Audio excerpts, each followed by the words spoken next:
In a world where power is measured in cultivation realms and entire sects collapse under demonic arts, the most dangerous man in the murim has absolutely no kai whatsoever. Dong Bongsu was not a cultivator, he was not a hero. He was a hunter of predators who died wishing for a world full of beasts and got exactly what he asked for. Now reborn in the weakest body in murim, a beaten stable boy with no kai, no allies, no cultivation, watch him treat 5,000 years of martial tradition like a speed run that started from absolute zero. The Danri clan thought they took in an orphan. They took in a hunter whose body count was already climbing before he learned his first technique. This is murim-psychopath. Lightning doesn't ask permission before it strikes, and neither does this opening sequence. Some poor soul's face is doing the full I did not sign underpowered for this shift grimace, and honestly, valid. The mob charging behind him has no hours department energy written all over it. Our mystery swordsman grips his blade like he's about to file a very aggressive complaint with the management. The panel says okay, which is the most understated war cry in Manhwa history. Then the entire battlefield becomes a tax write-off. The cloaked figure lunges through what I can only describe as aggressive milliseconds paint energy, and suddenly we're face to face with someone whose expression says this is my first days, and I already want to speak to the Reaper's manager. Blood splashes like the artist discovered the spray tool. 1 versus many is a classic ratio, but 1 versus the entire population of a small village armed with sharp objects is just spiteful. The cloaked figure stands there like he's calculating whether this counts as overtime. Spoiler, the red energy explosion suggests he's not getting paid enough for this. Someone screaming so hard their face is redefining the polygon budget. Then a metallic figure descends from above like the worst kind of Uber Eats delivery, and our cloaked protagonist gets bathed in blue light that definitely reads you are not the main character of this encounter. The energy explosion looks like someone fed a supernova into a Vitamix. There's a creature having the worst acupuncture session imaginable, and then a severed hand reaching for a sword in the rain. This is what we in the industry call emotional damage with production value. The lone figure surveys his work like a gardener who just finished pruning with a flamethrower. He sits among the ruins, snake emblem on his back practically glowing with I have lore and I'm not afraid to use it. An elder kneels nearby, serene as a meditation app, which in this context is deeply unsettling. The cloaked swordsman approaches someone who's clearly having the worst days of their reincarnation. Yellow eyes glint with what I can only describe as customer service final boss energy. The nameless hero, the text asks, and our guy hits back with not a hero, like he's disputing a Yelp review. Final round, and the swordsman commits to the bit with a lunge that says I have no insurance and no fear. Kang Hee reveals the snake tattoo, finally, a distinguishing cue that earns his name, and then the water explodes like someone dropped a tactical nuke in the community pool. One glowing red eye later, and we're left wondering if this is a power underpowered or just rage-induced contact lens malfunction. The battlefield's still warm when our guy surveys the carnage like he's checking inventory after a Black Friday sale. That blood-splattered robe with the red flower emblem, that's not a fashion choice, that's a brand. The Plum Blossom Swordmaster tag is about to become the most feared username in this server. The surviving elders are doing that thing where they shout block him like it's a raid mechanic they haven't practiced. Buddy, if you need a call-out for one person, your party's already wiped. The red energy blast that follows isn't even his ultimate ability, it's just his Tuesday. The reinforcements charge in like they didn't just watch their entire front line get deleted. Our guy's just standing there with that you've summoned the wrong one energy. When he asks who the hell are you, it's not a threat, it's genuine curiosity about what level of delusion we're working with today. He holds underpowered a severed head like it's a participation trophy and says rumors can't be trusted. The understatement of the millennium.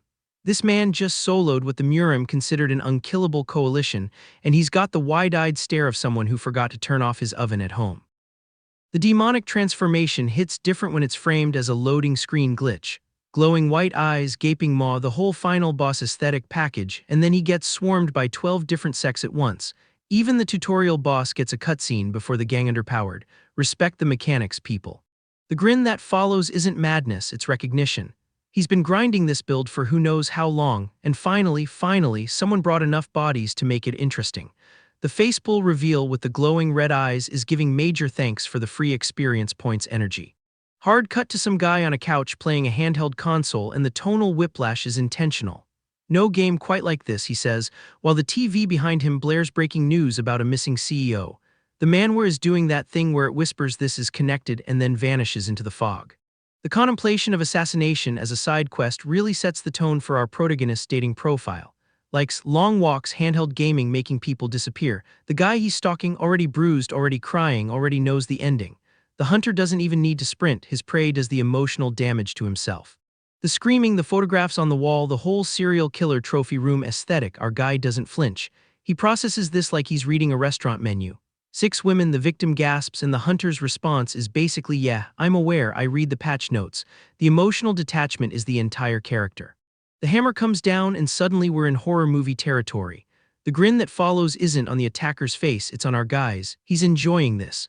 The red eyes, the lunging shadow, the I'll kill you that gets cut off mid-swing because the hunter became the hunted so fast the panel can't keep underpowered. The "you're dead" meat line lands with the confidence of someone who hasn't checked the enemy's level. Our protagonist's response is a fist to the throat at approximately the speed of your funeral. The combat choreography here is doing that thing where every strike feels like a patch note. Bug fix. Attacker no longer has functioning lungs. The screaming agony panel is almost overdone, but then you remember this man killed 6 women. The empathy budget is empty. The dark energy engulfing him isn't even our guy's technique. It's just the visual representation of you picked the wrong save point file to load. The white-eyed final form is what happens when the system detects a predator and auto-deploys the boss music. The police arrive with that energy of we've got this under control while standing in a room where absolutely nothing is under control. 2 guys pinned to the wall, blood everywhere, and our protagonist looking like he just finished a workout. The don't move call-out is almost sweet. He wasn't planning to, he was planning to explain.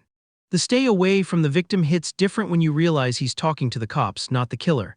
Our guy's already inside his head, rent-free permanent residency. The police formation, the badges, the whole procedural apparatus, and he's just standing there with the "I have lore and I'm not afraid to use it" aura practically radiating off him.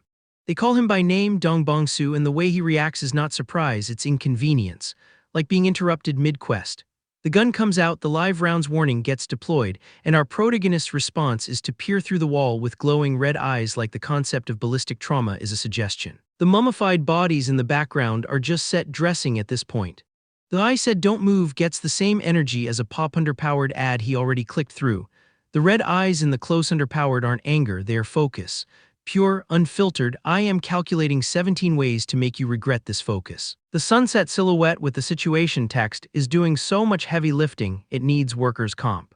The parallel structure is screaming at us. Battlefield then, police standoff now, and there's quite similar lands like a genre thesis statement. The wide grin isn't madness breaking through, it's the mask slipping to reveal there was never anything underneath. Just the hunter, just the code, just the next target on the list. The glowing red eye close underpowered is giving main character privileges revoked to everyone else. I'm just the hunter who catches those beasts. The self-identification is so clean, so clinical, you could perform surgery with it. The victim's terror isn't at death, it's at understanding. At finally seeing the mirror he was always standing in front of. The cigarette light, the gun to the mouth, the "to my eyes, all I see is a psychopathic killer." The irony is so thick you could spread it on toast. The cop thinks he's the moral authority here. Our guy thinks the cop is a side quest with delusions of main story relevance. The forced kneeling, the sword preparation, this is all just animation frames before the cutscene skip. The explosion of blue energy and blood is the transition we deserved. The grimace of pain isn't his, it's the world's reacting to his exit. And then, yeah. A place like the murim, the dying wish, the reincarnation trigger, the whole Isekai pipeline activating because this man looked at mortality and said, nah, wrong server, let me reroll somewhere with better player versus player. Submerged, gasping, reborn into rain and mud and some older man's condescension. I thought for sure you were dead, the welcome wagon in this world needs work. Our guy's first expression isn't gratitude, it's assessment. New body, new rules, same hunter. The system didn't give him a tutorial, it gave him a corpse and said speed run. The blood-red eye in close underpowered is doing that tutorial boss just realized the player brought end-game gear energy. The older man's rage is almost impressive. He's threatening someone who died once already and treated it like a minor inconvenience. The monstrous shadow looming over our battered protagonist isn't a threat, it's a preview of what he's about to become. The tears, the "see you tomorrow," the walking away into moonlight, this is the moment the genre flips. Not a hero's journey, not a redemption arc, a psychopath's playthrough and he just finished the prologue. The purple lightning, the crackling energy, this world doesn't know what logged in, but it's about to find out. The first thing our guy registers is a hoarse snorting steam in his face like a very large, very judgmental vape cloud. He's in a stable. There's a scythe-like tool being dragged somewhere nearby, which is already more ominous than any respawn screen has a right to be. A silhouetted figure walks through a doorway into harsh light, and someone nearby is stuttering about Lord Mako like that's a name you want to hear in a dark room. Our protagonist's new body comes with glasses, curly hair, and the general aesthetic of person who gets bullied in period dramas. An older man covers his mouth in disgust, offers a job that absolutely does not sound optional, and complains about the smell of horse manure. The stuttering response suggests our guy's predecessor was not exactly commanding respect. Someone's about to learn that the new tenant has different negotiation tactics. The Danri clan, it turns out, lets orphans eat and sleep here, which apparently grants unlimited throat-grabbing privileges to middle management. The condescension is thick enough to farm experience points from. Our guy is taking notes on who exactly considers themselves his superior. Memory fragments bleed through, a masked figure with glowing white eyes, someone hunched in shadow, a swordsman behind a counter who asks like that's a complete thought. Someone named Dongo gets questioned about Makel's whereabouts. The previous owner's life was basically a subscription to other people's problems, auto-renewing daily. Dongo, it seems, was supposed to help carry weapons, but decided having a drink was the better career move. An elderly man stares with weary eyes at walls of mounted blades, probably calculating how many more orphans he'll outlast. The whole operation screams clan that peaked 3 generations ago and is now running on spite. Then it hits the energy blast, the Korean character Koya, Inu's screaming across the panel like the system itself is having a stroke. Someone on the ground asks what Brother So-Sam is doing, which is funny because Brother So-Sam is currently being replaced by a psychopath from another dimension. A menacing figure with glowing red eyes shouts about moving weapons, and our guy's internal response is probably add to queue, kill this person later. The flashback continues. Someone remembers an appointment at the Bingyang Inn, which is code for I'm abandoning you to extra labor, good luck. The sardonic delivery, the defeated figure on the ground, the elderly man's fierce sweat as he realizes what's happening. This was Sasam's life, exploited, abandoned, and finally worked to death while everyone else made better plans. And then the death, a heavily burdened figure impaled by swords stumbles against red. The onomatopoeia kopu, inus and kopu, inus puncture the silence like the weapons themselves. A samurai surrounded by flying steel unleashes crimson aura. The fallen warrior writes Kochusung Enus in blood on the background, which is either a name or the world's most metal final tweet. Another figure attacks the already dead body, because this world believes in overkill as a core mechanic. The sky burns red above traditional rooftops. An elderly man offers rest to someone who clearly needs it, but the shadowy figure with wild hair turns away, surrounded by ominous aura and pink smoke. I'm fine, the lie that killed him. He stands with his back to the village. 2 figures looming in darkness beside him, and one single pink eye staring from the black like a warning label that nobody read. Then the transfer. A gaunt man with hollow eyes stares into despair and something explodes in red and white energy. A martial artist in black kicks an opponent in red, sending them flying. Another shadow with glowing red eyes lunges with a punch while a figure braces for impact. The violence is not new to our protagonist, it's the language he speaks fluently. He's just been dropped into a server where everyone else is still learning the controls. The new face, glowing red eyes, cuts and bruises, the cosmetic damage of a body that was already broken. He kneels toward a horse, sees monstrous reflections in water, reaches out with dirt-stained fingers.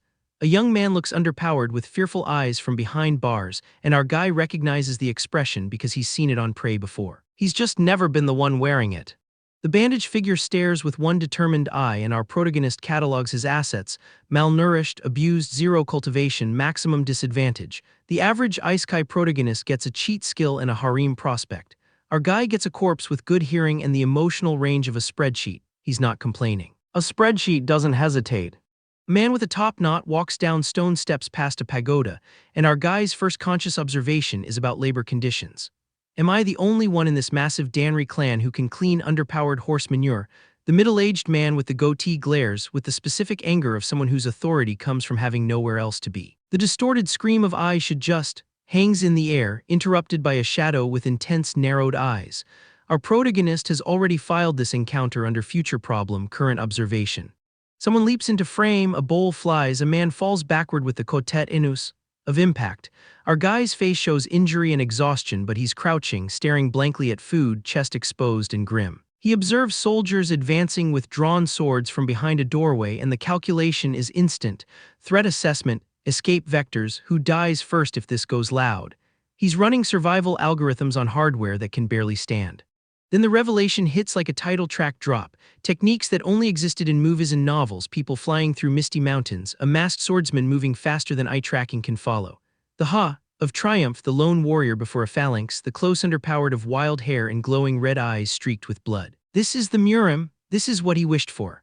The psychopath who hunted predators in parking garages and basement freezers has been delivered to a world where the predators wear their monstrosity openly, where the violence is not hidden behind respectability but celebrated as craft. The system announces itself, second, this status window and system, to be precise, and the blue screen glows with question marks where stats should be. Our guy stares at strength, health, attack, and the absurdity almost registers as humor. He's been given the interface of a game he never agreed to play, running on a body that fails minimum specifications. The tutorial, as always, is missing. A stern face looks down with determination, then a monstrous grin with sharp teeth lunges against red sky and birds. Warriors clash swords under blue, and a bandaged man stares at his digital reflection. Masked figures around a table, one going "Oh-ho tilde," another peeking slyly around a doorframe. The world is layered, the martial arts fantasy, the system overlay, the hidden observers, the predators watching predators. Our protagonist understands this architecture because he built his life on similar foundations, the surface of normalcy, the machinery of violence beneath. And here he comes, Makal the overseer, the man who made Sasam's existence measurable in bruises. Kept you waiting, didn't I, you little wretch? The smug wrinkles, the cruel grin, the bowl of food and rocks being held underpowered as if it's generosity. The older man's grimace at sunset, the kotup inus of impact, the look at this guy energy radiating from every panel. Our protagonist looks at this man and sees not a threat but a schedule, item 1 on today's hunting list. I'm really gonna kill, Makal starts, and two figures with glowing red eyes loom over something dark. The hand grips broken wood, red energy erupts, and then green light blasts from our guy's palm. The extreme close underpowered of glowing red eyes and grimace of rage, the gurgle of blood from a neck, the second gurgle, the scream of agony with blood across teeth. This is not self-defense. This is not justice. This is a predator recognizing another predator and deciding with clinical precision that the food chain has been updated. The gurgling continues because our protagonist believes in thoroughness. The blood-splattered face, the wide, terrified eyes, the sweat dripping down a brow that knows exactly what fear is because it used to cause it. Makal is learning in his final moments what Sasam felt, the absolute certainty that the person standing over you has no category for mercy. The system doesn't pop underpowered with an achievement for this. It doesn't need to. The experience points is in the doing. The aftermath is not quiet. The kopa-enus of reaction, the scream of rage and pain, the red sound effects dominating panels like the Korean edition hired a noise metal band for scoring. The monstrous figure with glowing red eyes lunges through blood splatters, the stylized symbols in kopusu, enus and kopuk-puk enus and kohememe enus filling white space with violence made audible. Our protagonist is not breathing hard, he is not shaking. He is cataloging body position, blood spatter pattern, time until discovery, next target. The psychopath's murim playthrough has officially begun, and the tutorial boss didn't even drop loot worth mentioning. And then the declaration, blood-splattered and intense. This place is, without a doubt, reality. Silhouetted warriors clash in inferno, bodies pile on bloody battlefield, a single eye shows swirling red pupil against cracked sclere. A wolf snarls with orange eyes, a colossal blue spirit beast roars, and a wolf howls at a spectral dragon above ancient courtyard. The blood-splattered man with glowing red eyes grins menacingly, arms covered in gore, and the Korean Kogyechohenus hangs in the air. He is not afraid, he is not confused, he is home. The murim asked for a monster, and the Afterlife's Hours department, in its infinite clerical error, delivered the most efficient one in the 111th dimension. The predators here think they are the top of the chain. They haven't met the man who made hunting them his dying wish. The swirling vortex spits out another soul like a vending machine dispensing the wrong snack, and our boy's consciousness slams into a body that's already been tenderized by the universe. Some poor bastard is screaming about how this worked in the game, which is the most relatable gamer moment in Manhwa history, right before a hand covers his face, and the screen fills with blood splatter that the Korean edition definitely did not hold back on. Cut to an eye glowing red with what I can only describe as I did not read the terms of service energy, and our protagonist touching his own face like he's checking if the warranty expired. Some masked goon with a wooden pole gets the drop on our guy, which is already a skill issue on the attacker's part, and then we get the first real combat panel where fists meet faces with Korean sound effects that translate roughly to your dental plan is about to lapse. The older man watching this unfold has the exact expression of someone who just realized the tutorial non-player character learned to parry, And then we're right into a collar grab with onomatopoeia that sounds like someone choking on their own surprise. Someone's complaining about a kid who can't speak right anymore, which hits different when you remember our protagonist is currently wearing a body that got its language settings corrupted during the transfer, and the rage on this goon's face says he's about to learn what unmute means the hard way. Our boy's walking through the marketplace with a horse like he's any other background non-player character, except the horse has better survival instincts than half the named characters, and the bustling crowd has no idea they're sharing screen space with a serial killer doing his daily side quest routine. The eyes go dark and intense because some kids decided to throw rocks at the wrong stable boy, and the panel composition here is doing something genuinely unsettling, where the protagonist's shadow looms larger than the architecture, which is classic. The camera knows something the characters don't. Horror grammar. The local bullies are doing the stuttering So-Sam song and dance like they invented ableism, and our protagonist just takes it with the patience of someone who has already calculated the exact angle for the counterattack, while the horse stands there wondering if it should invest in a new stable. Someone's laughing with the kind of purple-haired manic energy that screams, "I have 3 episodes left to live," and then we're cutting to our boy walking through dust like he's already in the post-credits scene. While some bearded guy complains about cleaning weapons and mentions Guak Dongo hasn't shown his face in days, which is the kind of casual foreshadowing that pays off like a slot machine. The gaunt figure peeks around a doorframe with ribs visible like he's cosplaying a medical textbook. And the extreme close underpowered on the wide eye is doing that thing where the pupil shrinks to nothing because someone just realized the mute stable boy has been cataloging every weapon in the room. And the guy who discovers this has the exact tone of a middle manager whose intern just automated his entire job. The goatee guy grips his wooden pole with the desperation of someone who just checked his retirement account. And then the grinning maniac leans forward with foam at the mouth like he mainlined an energy drink from a demon's vending machine, while the terrified eyes in close underpowered tell us exactly who the real monster is in this transaction.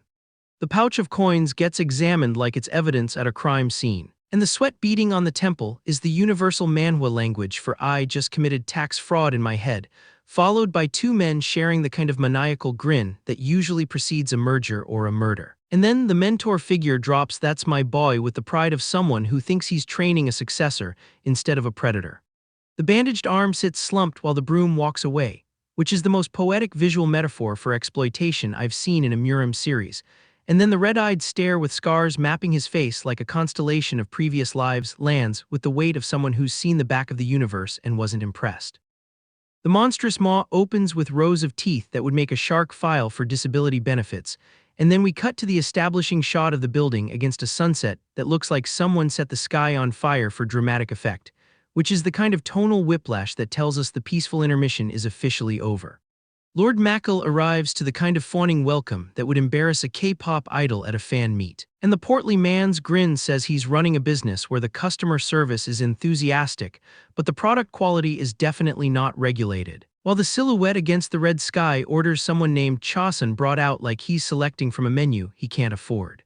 The old man bows in despair because he knows exactly what kind of transaction is happening here. And the foam-mouthed, grinning man confirms it with cash in hand, and the confidence of someone who thinks his wallet makes him the main character, while the masked figure in shadow watches with hollow eyes that have already seen this scene play out 100 times in worse lighting. A woman in pink stands with arms crossed like she's negotiating severance from a job she never wanted. And the bearded man looks underpowered at her, with the exact expression of someone who's about to discover that the chosin he ordered is not the product he remembered. Because in this establishment, the specials change based on who's doing the cooking. The Binyang Inn stands there with its red lanterns glowing like warning signs, and our boy in purple robes is already walking through those doors like he owns the place, which is hilarious because he absolutely does not. An old man with a face like crumpled parchment looks down at something with the kind of grimace that says he's seen this transaction before. And then we get the money shot. Literally, golden coins in a fleshy sack that the manhwa artist definitely enjoyed drawing too much. Plus the English text, but hey, money is money, which is the most honest localization note I've ever seen in a panel. A silhouetted figure with sword strapped to his back casts this long shadow into the room like he's auditioning for the role of ominous background extra. And then we get the sunset silhouette that every murim manhwa is legally required to have at least once per chapter. Some scar-faced thug looks down and asks, "Hey mute, do you even know where you are?" which is just the most aggressively ableist greeting imaginable, and then two figures stand against that dramatic sunset sky like they're about to drop the most emotionally devastating K-pop ballad of 2024. This man with the crazed eyes and the bulging sack of loot has an exclamation mark floating above his head like he's a non-player character who just got his quest marker. And then we cut to some disheveled kid groaning on the ground in pain, which is apparently just Tuesday at the Bangyang Inn. Dupaldu grins with that thick mustache and goatee combo that screams "I die" in the second act, clutching his little pouch of money like it's his emotional support object. And then we get this extreme close underpowered of an eye with radiating power lines that would make a Sharingan user nod in respect. This guy with the unsettling grin and bulging cheeks looks like he mainlines caffeine and bad decisions. Then we get the red robe hand offering something palm underpowered in that classic take the MacGuffin pose. A red lantern hanging in front of drawn curtains like the world's most ominous room service. And finally someone standing before double doors that are basically screaming final boss arena this way. The man in red clutches two sacks of loot with the smuggest grin in Anhui province, while another figure walks underpowered stairs in the background. And then we get this heavily bandaged hand with cloth trailing from it, which is either a fashion statement or a cry for help, probably both in this economy. Mackle flexes his bicep with "Ha. This Mackle's still got it," which is the most cell-phoned compliment I've ever seen, sweating like he just finished a twice choreo practice, and then we get the glistening torso close underpowered that makes me wonder if the artist has a sweat brush they use exclusively for this character. This sweaty middle-aged man leans back with his eyes closed in weary satisfaction like he just finished a very specific type of workout, torso bound in rough cloth with sweat dripping down.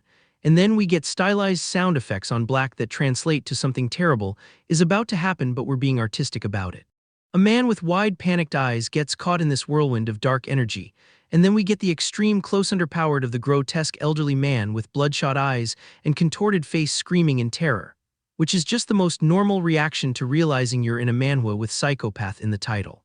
Some bound and gagged man struggles to speak with which is honestly the most articulate thing anyone says in this chapter. Then we get the close underpowered of terrified eyes clutching cloth to neck like he's trying to hold his sanity in place. And someone reacting with what son of a demon is, which is the exact moment you realize the horror tag wasn't decorative. A man with wide terrified eyes gets choked by another man whose face is pure shadow, because apparently unreliable narrator now applies to lighting too. Then someone gets thrown backward with blood splattering in that signature manhwa way where the fluid dynamics are more dramatic than realistic. And finally, we get the contorted enraged face screaming with teeth bared like he's trying to bite the concept of mortality itself. Weapons swing blur in dim light. Then those impact sound effects with silhouettes against bright radiating background that every action manhwa uses as visual shorthand for someone just got deleted, followed by a figure thrown through the air with motion blur against dark red. And the extreme close underpowered of the glowing red eye that says we are not in tutorial mode anymore. We are in permanent death mode. A man lies on the floor clutching his throat with that kohwe, Inu's sound effect that I will not attempt to pronounce because the TTS would commit crimes. Then the extreme close underpowered of the eye with red and black hues dominating like someone turned the saturation slider to trauma. And finally, the bound man screaming as another fist drives into his face with the kind of kinetic energy that makes you flinch through the screen. That dark textured background fading from deep red to white with just a hint of clothing at the top, which is the manhwa equivalent of a scene transition that says we're not showing you what happened next because even we have standards. And then we get the crazed man with red eyes grinning maniacally while holding another man by the throat, who is also screaming in terror, in what I can only describe as a very one-sided couple's pose. Bloodshot bulging eye in extreme close underpowered that would make an ophthalmologist weep. Then glowing red eyes from pure shadow, which is just cheating at atmosphere. A fist slamming into surface with radiating impact lines. And finally, the silhouette of spiky hair against wooden wall that says someone's about to have a very bad hair days and also die. The gaunt, wild-eyed man grins maniacally holding the head of a pale, lifeless man, which is one way to confirm your kill, I suppose. Then someone lies on wooden floor with arm outstretched in that classic I am definitely not getting underpowered for the sequel pose. And finally Mackle with bloodied face and glowing red eyes staring upward in terror, which is the exact expression you make when you realize the stable boy you bullet has been taking notes. Rippling muscles in soft lighting that the artist definitely studied for. Then a man in dark robes kneeling over another prone man with hand reaching out in what could be mercy or could be checking for a wallet. And finally, the dark-haired man with face obscured by shadow and messy hair sitting, hunched over looking downward with the kind of pensive expression that says, I am contemplating the nature of existence, and also whether I left the stove on. A man in traditional clothing walks through dimly lit room with wooden walls and red curtains like he's touring the world's most depressing airbnb. Then someone stands with their back to us, facing a dark opening between two large wooden doors. And finally, a figure in dark clothing stands over two fallen individuals on a wooden floor in that classic eye just redecorated with corpses composition. Shadowy figure with long dark hair in dim room with thin orange light, while bandaged fingers reach from the right like the world's most aggressive handshake. Then bandaged hand pressed against dark textured surface. Another bandaged arm held underpowered against dark background. And finally, the hand reaching toward glowing white orb with store in inventory text, which is the most game-breaking revelation since someone discovered you could put a bucket on a shopkeeper's head in Skyrim.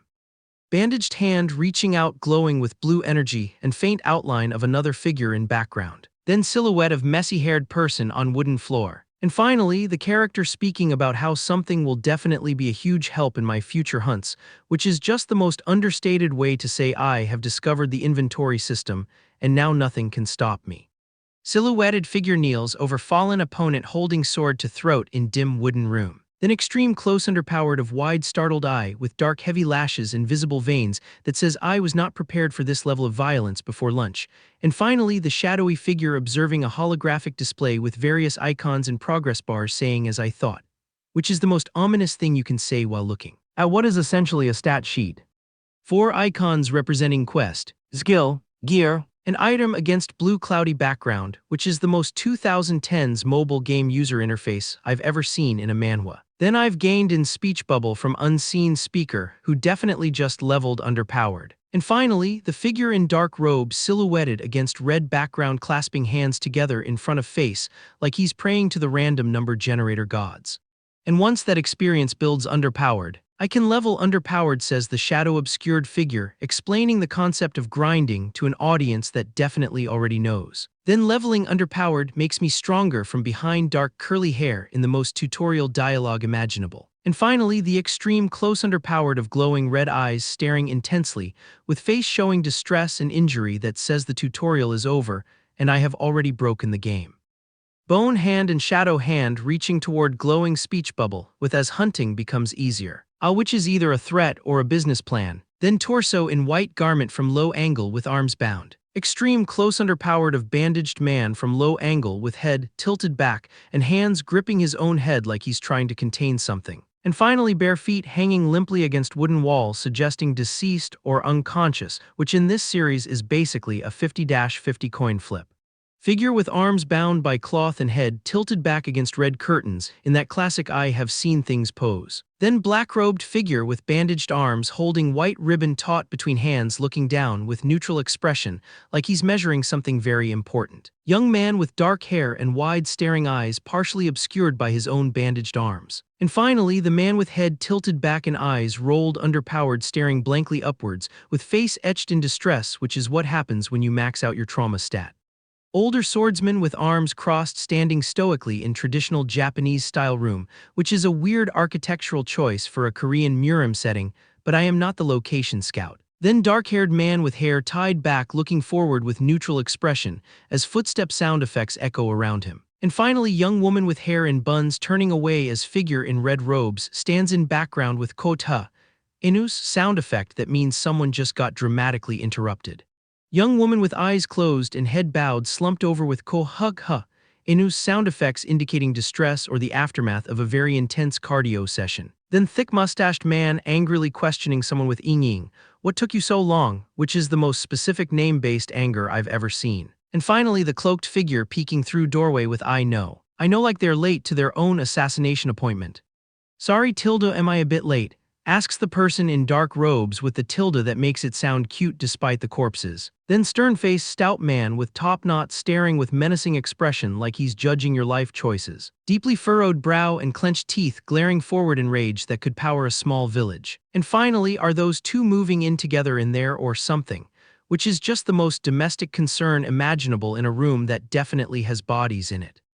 Close underpowered of older man's face with fist clenched near chin and kokum enus, grumbling sound. Then the character calling out Brother Mackle. It's been a while tilde Chasen. You come out now too with that casual tone people use when they definitely know something terrible has happened. Followed by man in red robe turning his back with someone else is wait no. You should probably get some rest, which is the fastest self-correction from murder threat to polite concern I've ever witnessed. And finally, ko choyong enus on wooden door meaning quiet or silence, which is just the most ironic text placement possible given what we've just seen. The title card hits, Anhui. Dramatic frame, decorative border like we're about to watch a prestige drama about regional governance. Then two figures stand on water while smoke billows behind them, which is either profound martial arts mysticism or someone forgot to render the boat. Five robed figures pose on a rock like they're about to drop the darkest K-pop concept of the year, and then we get masked figures with glowing eyes advancing through the dark.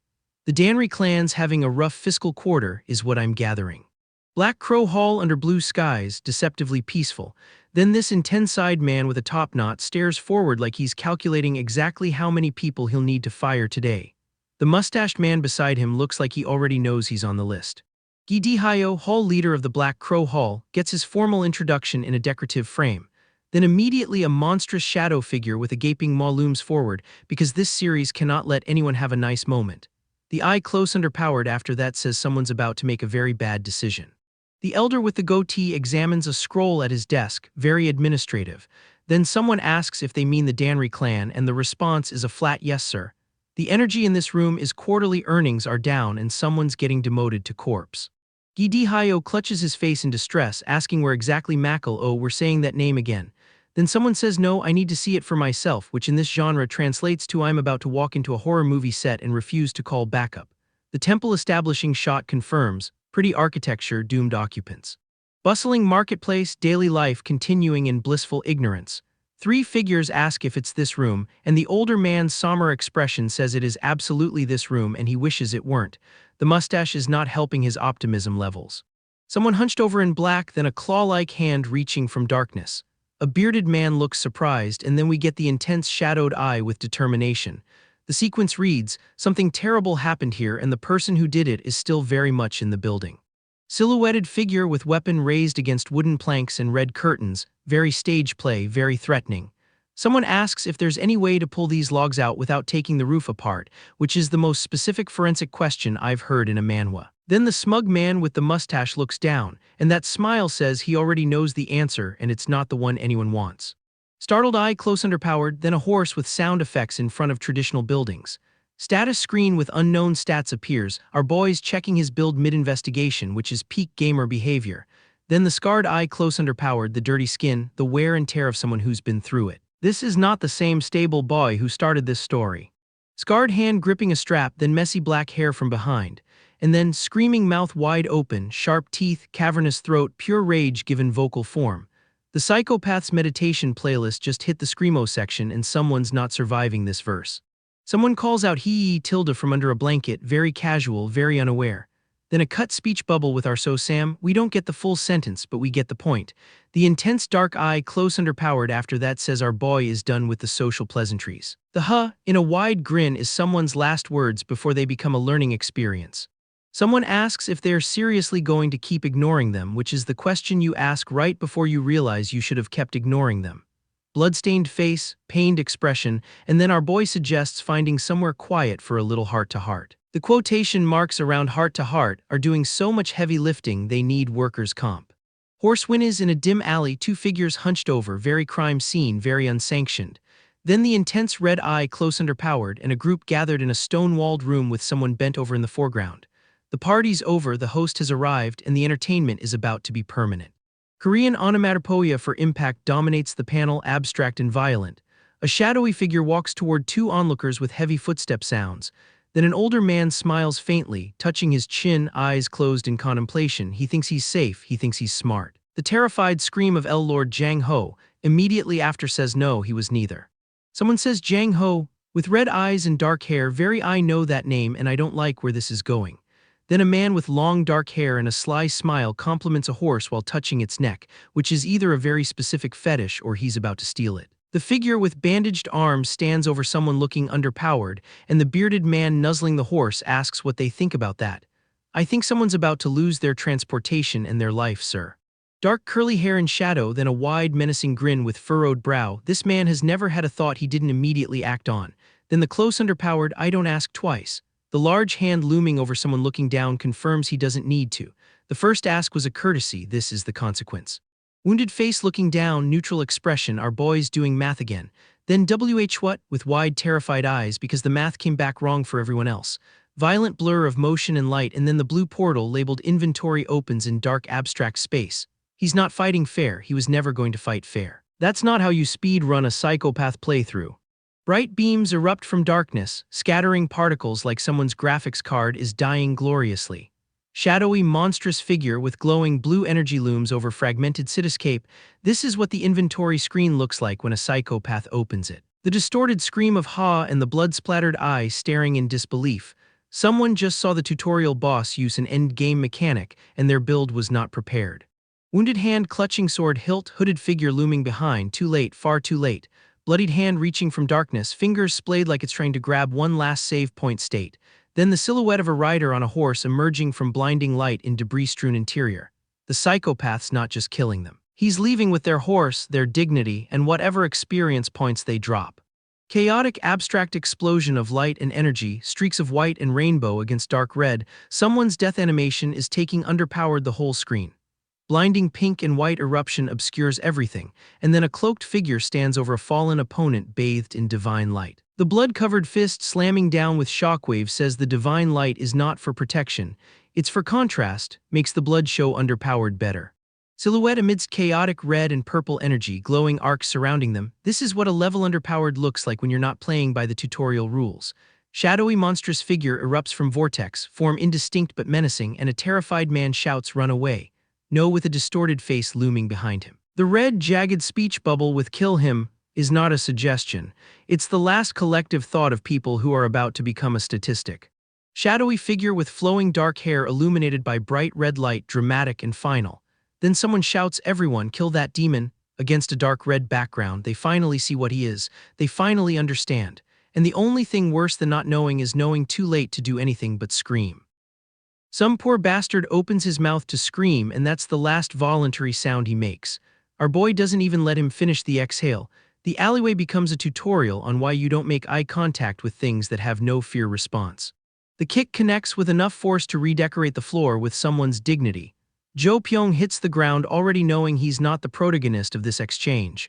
The hand on his throat isn't asking questions, it's filing paperwork. Someone's cradling a body like this is a tragedy and not a Tuesday.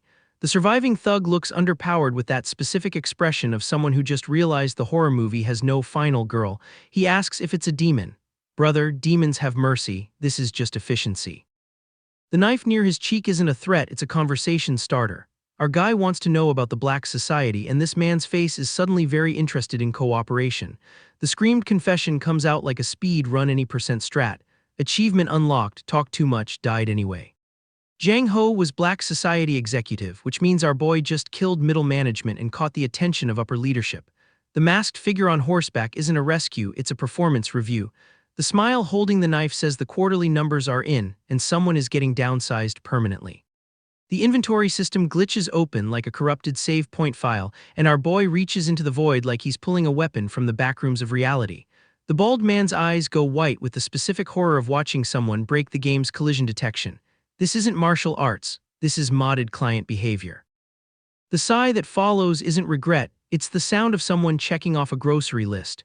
Horse grazing in background, completely unbothered because even livestock in this series have better survival instincts than the named characters. Our boy stands in the cave entrance contemplating his next level underpowered like he's deciding on a skill tree respec. He learned some pretty important facts today, delivered with the enthusiasm of someone reading patch notes for game he's already broken. The hand reaching toward the starry void isn't dramatic, it's transactional. If he's close to a level underpowered, the risk-reward math suddenly favors aggression.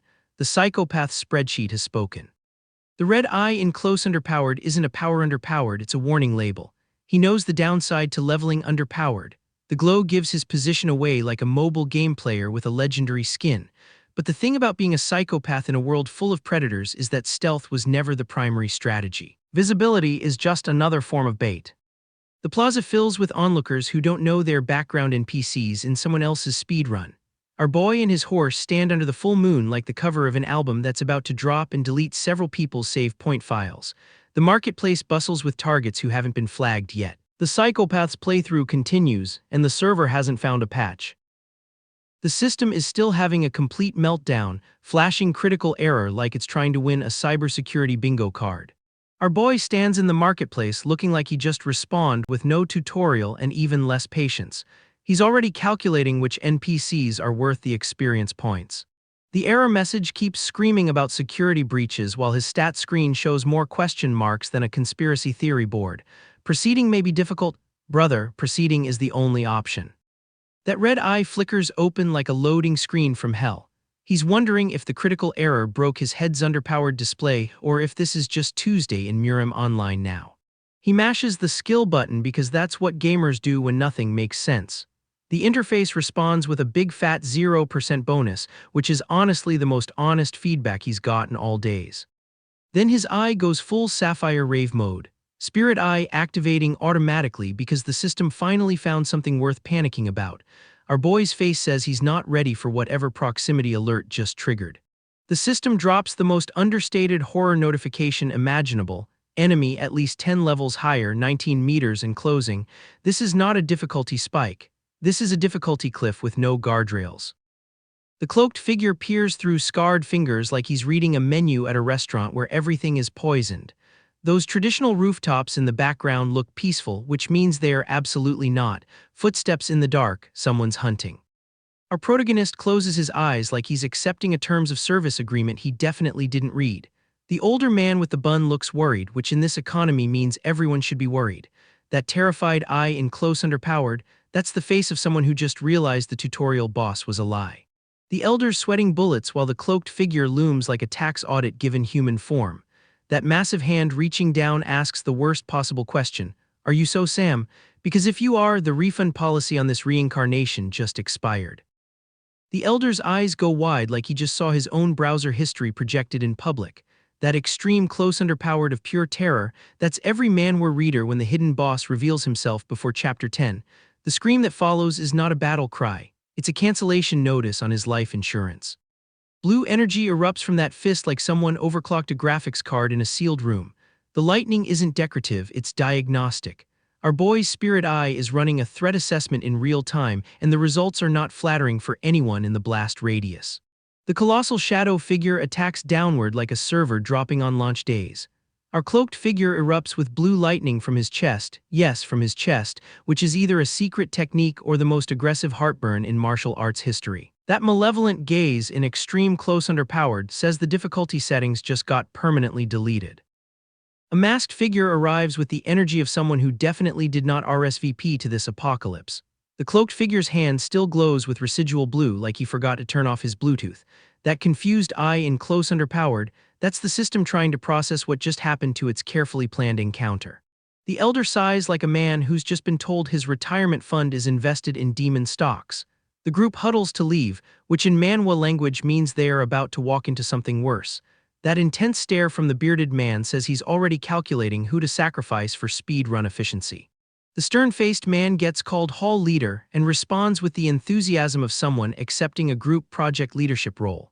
The gaunt figure in the wooden room looks down with the vacant expression of a non-player character who knows his dialogue tree is about to end. Everyone's acting normal, which is how you know the psychopath's playthrough just entered its second act. Silhouette against starry sky, dramatic spotlight, the whole visual package. The bandaged figure with red eyes looks like he mainlines energy drinks and vengeance. Then the elder starts asking why they left without proper interrogation, which is adorable because proper interrogation requires surviving the first encounter. Someone asks if they were suspicious of the boy, and the elder's weary eye in extreme close underpowered says everything. What did you find? The answer is about to be the most devastating nothing in martial arts history. The bandana man's intense glare with sweat beading says he's not ready for this report. Both men look underpowered at the night sky like they're waiting for a patch note that will never drop.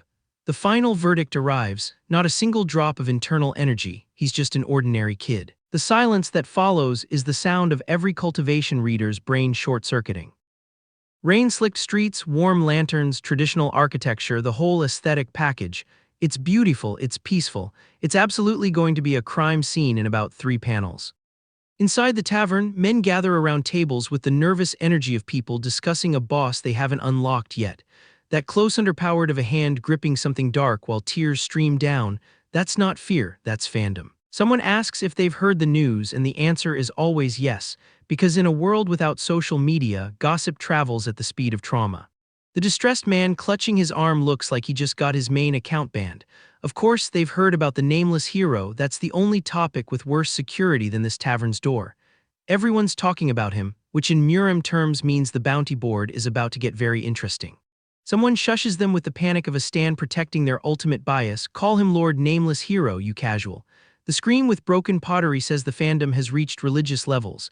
That rage-filled declaration about slaughtering wicked sects, that's not a report, that's a sermon, and the congregation is armed. The wide shot of men at tables with one walking through center says the rumor mill is now a stampede.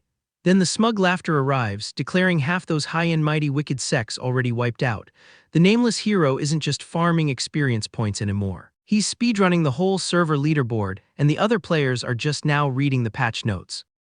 The stern warning about the Black Society lands like a moderator message in a toxic chat.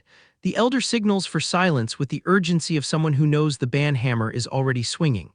One sect remains, and our great nameless hero is going to. The man in brown robes lunges forward shouting in Korean, because even the subtitles know this moment deserves native audio. The tavern argument erupts with the sound effects of 2 men who have very different opinions about the nameless hero's kill-death ratio. Then the cloaked figure appears in the doorway, rain falling behind, and the entire room's threat assessment updates simultaneously. The hood adjustment reveals bandaged hands and dark hair, someone who's been collecting scars like achievement badges. 2 figures stand in pouring rain with tattered cloaks billowing, and the weather isn't dramatic. It's just matching their energy. The psychopath's playthrough has arrived at the tavern, and the side quest is about to become the main event. The tavern argument ends the only way it could, with a sword through someone's face and their head decorating the wall like performance art. Our guy walks out into the rain, leaving a severed head behind him, and the shadows come alive with glowing eyes because apparently the tutorial zone is over. He stands before the Black Society's gate like he's reading a restaurant menu, not a death warrant. Bodies already litter the ground. He brought the appetizer. Arrows blot out the sky. An army waits inside. The gate opens and they charge, screaming for his blood. 30 men minimum, all armed, all terrified of one guy in a cheap cloak. Lightning splits the sky and someone screams to kill him. Kill that bastard, like repetition makes it more likely. It does not. The nameless hero is already inside their formation. He fights like the concept of fear was patched out of his build. Swordsmen surround him and he answers with a technique called sweeping 1,000 armies, which is less a name and more a weather forecast. The scythe comes out. Red energy arcs across the battlefield like someone's graphics card is melting. Men scream, blood fountains, and our guy lunges through it all without breaking stride. He swings that scythe in an arc that rewrites the local population statistics. A demonic figure with glowing red eyes emerges from the carnage, and the soldiers realize they brought spears to a boss fight. One fool tries a spear from above. Our guy catches him midair, impales him on a glowing blade, and keeps moving. The body hasn't finished falling before he's already choosing the next target. 2 men scream with blood on their faces, realizing too late that the nameless hero doesn't negotiate. He kneels over a dying man, pulls his blade free, and the corpse hits the mud with a sound the Korean edition gave 2 syllables. Someone calls him a cowardly prick from behind, which is bold considering the body count. Our guy doesn't even turn around. He just extends a glowing blue blade and lets the lightning do the talking. A man screams with everything his lungs have left. Our guy opens his inventory, yes, the menu, and descends from above in a blinding blue light like a patch note from God. The explosion erases what was left of their morale. A disembodied head with glowing blue eyes explodes surrounded by blood and debris. That's not a metaphor, that's Tuesday. Someone gets struck by red energy and our guy's fist connects with the kind of impact that makes sound designers earn their paycheck. He watches another figure thrown to the ground, rain washing the blood away almost as fast as it spills. An older man grins through the downpour holding a bloody dagger, thinking he finally got a piece of the nameless hero. More figures with glowing white eyes emerge from the darkness, but they're not the threat, they are the audience. Our guy stands over a fallen creature and three elders ask why he's laughing. He doesn't answer, he doesn't need to. Close underpowered, wild black hair, glowing red eyes, blood splattered like abstract art, and a grin that says the psychopath is enjoying this more than he should. Someone mutters they have to kill him right here. Good luck with that. An older swordsman watches from a ruined building as our guy stands silhouetted in a pagoda archway. Then someone screams fire and arrows rain down, knives follow, and a figure falls through the hail of projectiles toward the temple below. A man clings to rock face while masked archers aim from above. Another recoils as black figures and blood erupt around him. The older swordsman turns his back, sword at hip, walking away from a scene he already knows the ending to. A survivor asks if he's the nameless hero, like the name matters when you're already dead. An older man wonders what they even did that was so wrong. Someone shouts that he isn't the god of death, what right does he have to judge them, and the scream that follows is the only answer they get. He stands over two fallen bodies in the pouring rain, spear in hand, while survivors kneel before the gate in despair. The battlefield is littered with corpses and someone in the distance is still calling out, still not understanding that the patch notes dropped hours ago and they didn't read them. The demonic figure with glowing eyes surveys his burning kingdom, while some poor conical hat swordsman gets used as a title card delivery system, and honestly both of them look like they read the same how to be ominous Pinterest board. Two kids run through the rain with wooden swords and the kind of unhinged grins that suggest they are either playing make-believe or auditioning for the next generation of murder statistics. The Red Wolf clan got erased so hard they became a text box, and now only one wicked sect remains in Bingyang, which is basically the narrative equivalent of Last Call at the villain bar. Some elderly man with snake tattoos sits in the rain looking like he already lost the boss fight and knows it, while our cloaked figure approaches with the energy of someone whose to-do list is just names with checkboxes. A monstrous scarred eye with a glowing yellow iris stares out like it's seen things no ophthalmologist could fix, and then the title card drops, because a hero, which is doing so much heavy lifting I think it qualifies for workers' comp. The elderly man grimaces like he just tasted his own mortality, gets called out for fooling Bingyang's entire population, and our hooded figure hits him with the "I never fooled anyone. They just chose to believe what they wanted," which is technically true and also the most gaslighting adjacent villain defense I've ever heard deployed with that much swagger. The gaunt figure with glowing yellow eyes screams and lunges with a blue sword, while a monstrous tree thing with red eyes emerges from the forest like nature decided to file a harassment complaint. And their clash of blue and red energies looks like someone smashed together two different anime color palettes. Water erupts, red eyes go full rage mode, some stylized OK symbol appears like the artist got bored and hit random keys, and then we get the intense glowing eye close underpowered that every shonen protagonist is contractually obligated to have at least once per arc.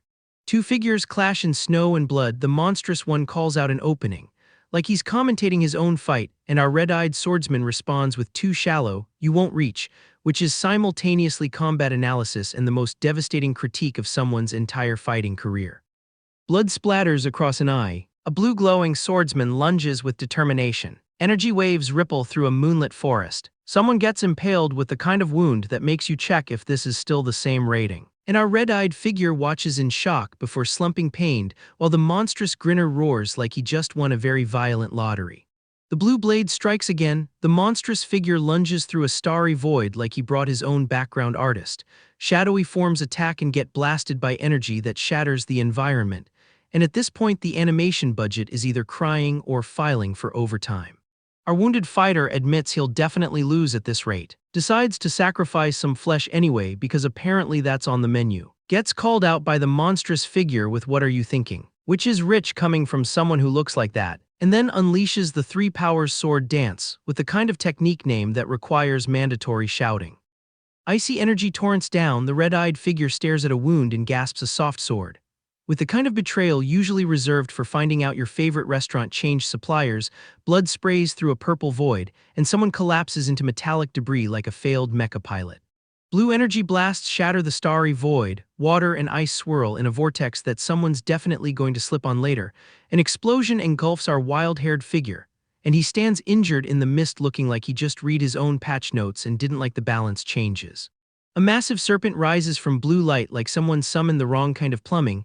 Our terrified character sweats bullets as red text screams across the panel. And our cloaked figure draws his sword against a glowing blue dragon with the calm energy of someone who's already checked the wiki for this boss's weakness. The serpent declares that's not the way of a warrior, and our spectral figure hits back with it's the way of an assassin, or a hunter, which is technically a job reclassification mid-fight. And then the monstrous figure laughs with the kind of manic glee that suggests he's been waiting all season to deliver his "I had plenty while you had none" line. Our bandaged warrior grips his sword in the rain with the determination of someone who hasn't read the spoiler thread. The dragon coils around to announce it looks like you're completely out of moves, like it's doing play-by-play commentary on its own victory. And then the warrior leaps anyway, because out of moves is just a suggestion when you have protagonist privileges. The golden symbol explodes outward like a system notification from hell, and some blue-scaled nightmare lunges through the wreckage with teeth that could file a tax return as predatory equipment. Our boys already moved on to the next target because that's what hunters do, they don't admire their work. The creature's still monologuing about finally getting him when the real attack comes from somewhere else entirely. Classic decoy strats, the kind of move that separates assassins from warriors who read the manual. Someone's falling with a spear in their chest wondering if assassins are responsible, and buddy, the invoice is in the mail. The realization hits like a patch note you didn't read, a decoy, so where's the real one? The answer's already lunging at you with a chain whip in the rain, glowing eyes and all. Somewhere in the shadows, a sword slides free with the kind of sound that makes wills get updated. That single yellow eye stares out with the confidence of a final boss who hasn't checked the forums. The shadow figure lunges through blood and abstract geometry, and somewhere a creature with glowing red eyes roars loud enough to skip the dialogue entirely. Our cloaked problem child answers with his own lunge, because in this economy you don't get to monologue twice. A bloody hand grips the knife and drives it home into scaled hide, no flourish, no technique name, just efficient damage per second. The young man beneath the cloak glares with red eyes and facial wounds that suggest this isn't his first unplanned difficulty spike. The creature screams in agony and reaches for a customer service line that definitely doesn't exist in this timeline. The cloaked swordsman pierces the monstrous thing clean through, and the panel assigns a Korean sound effect that together mean your build is invalid.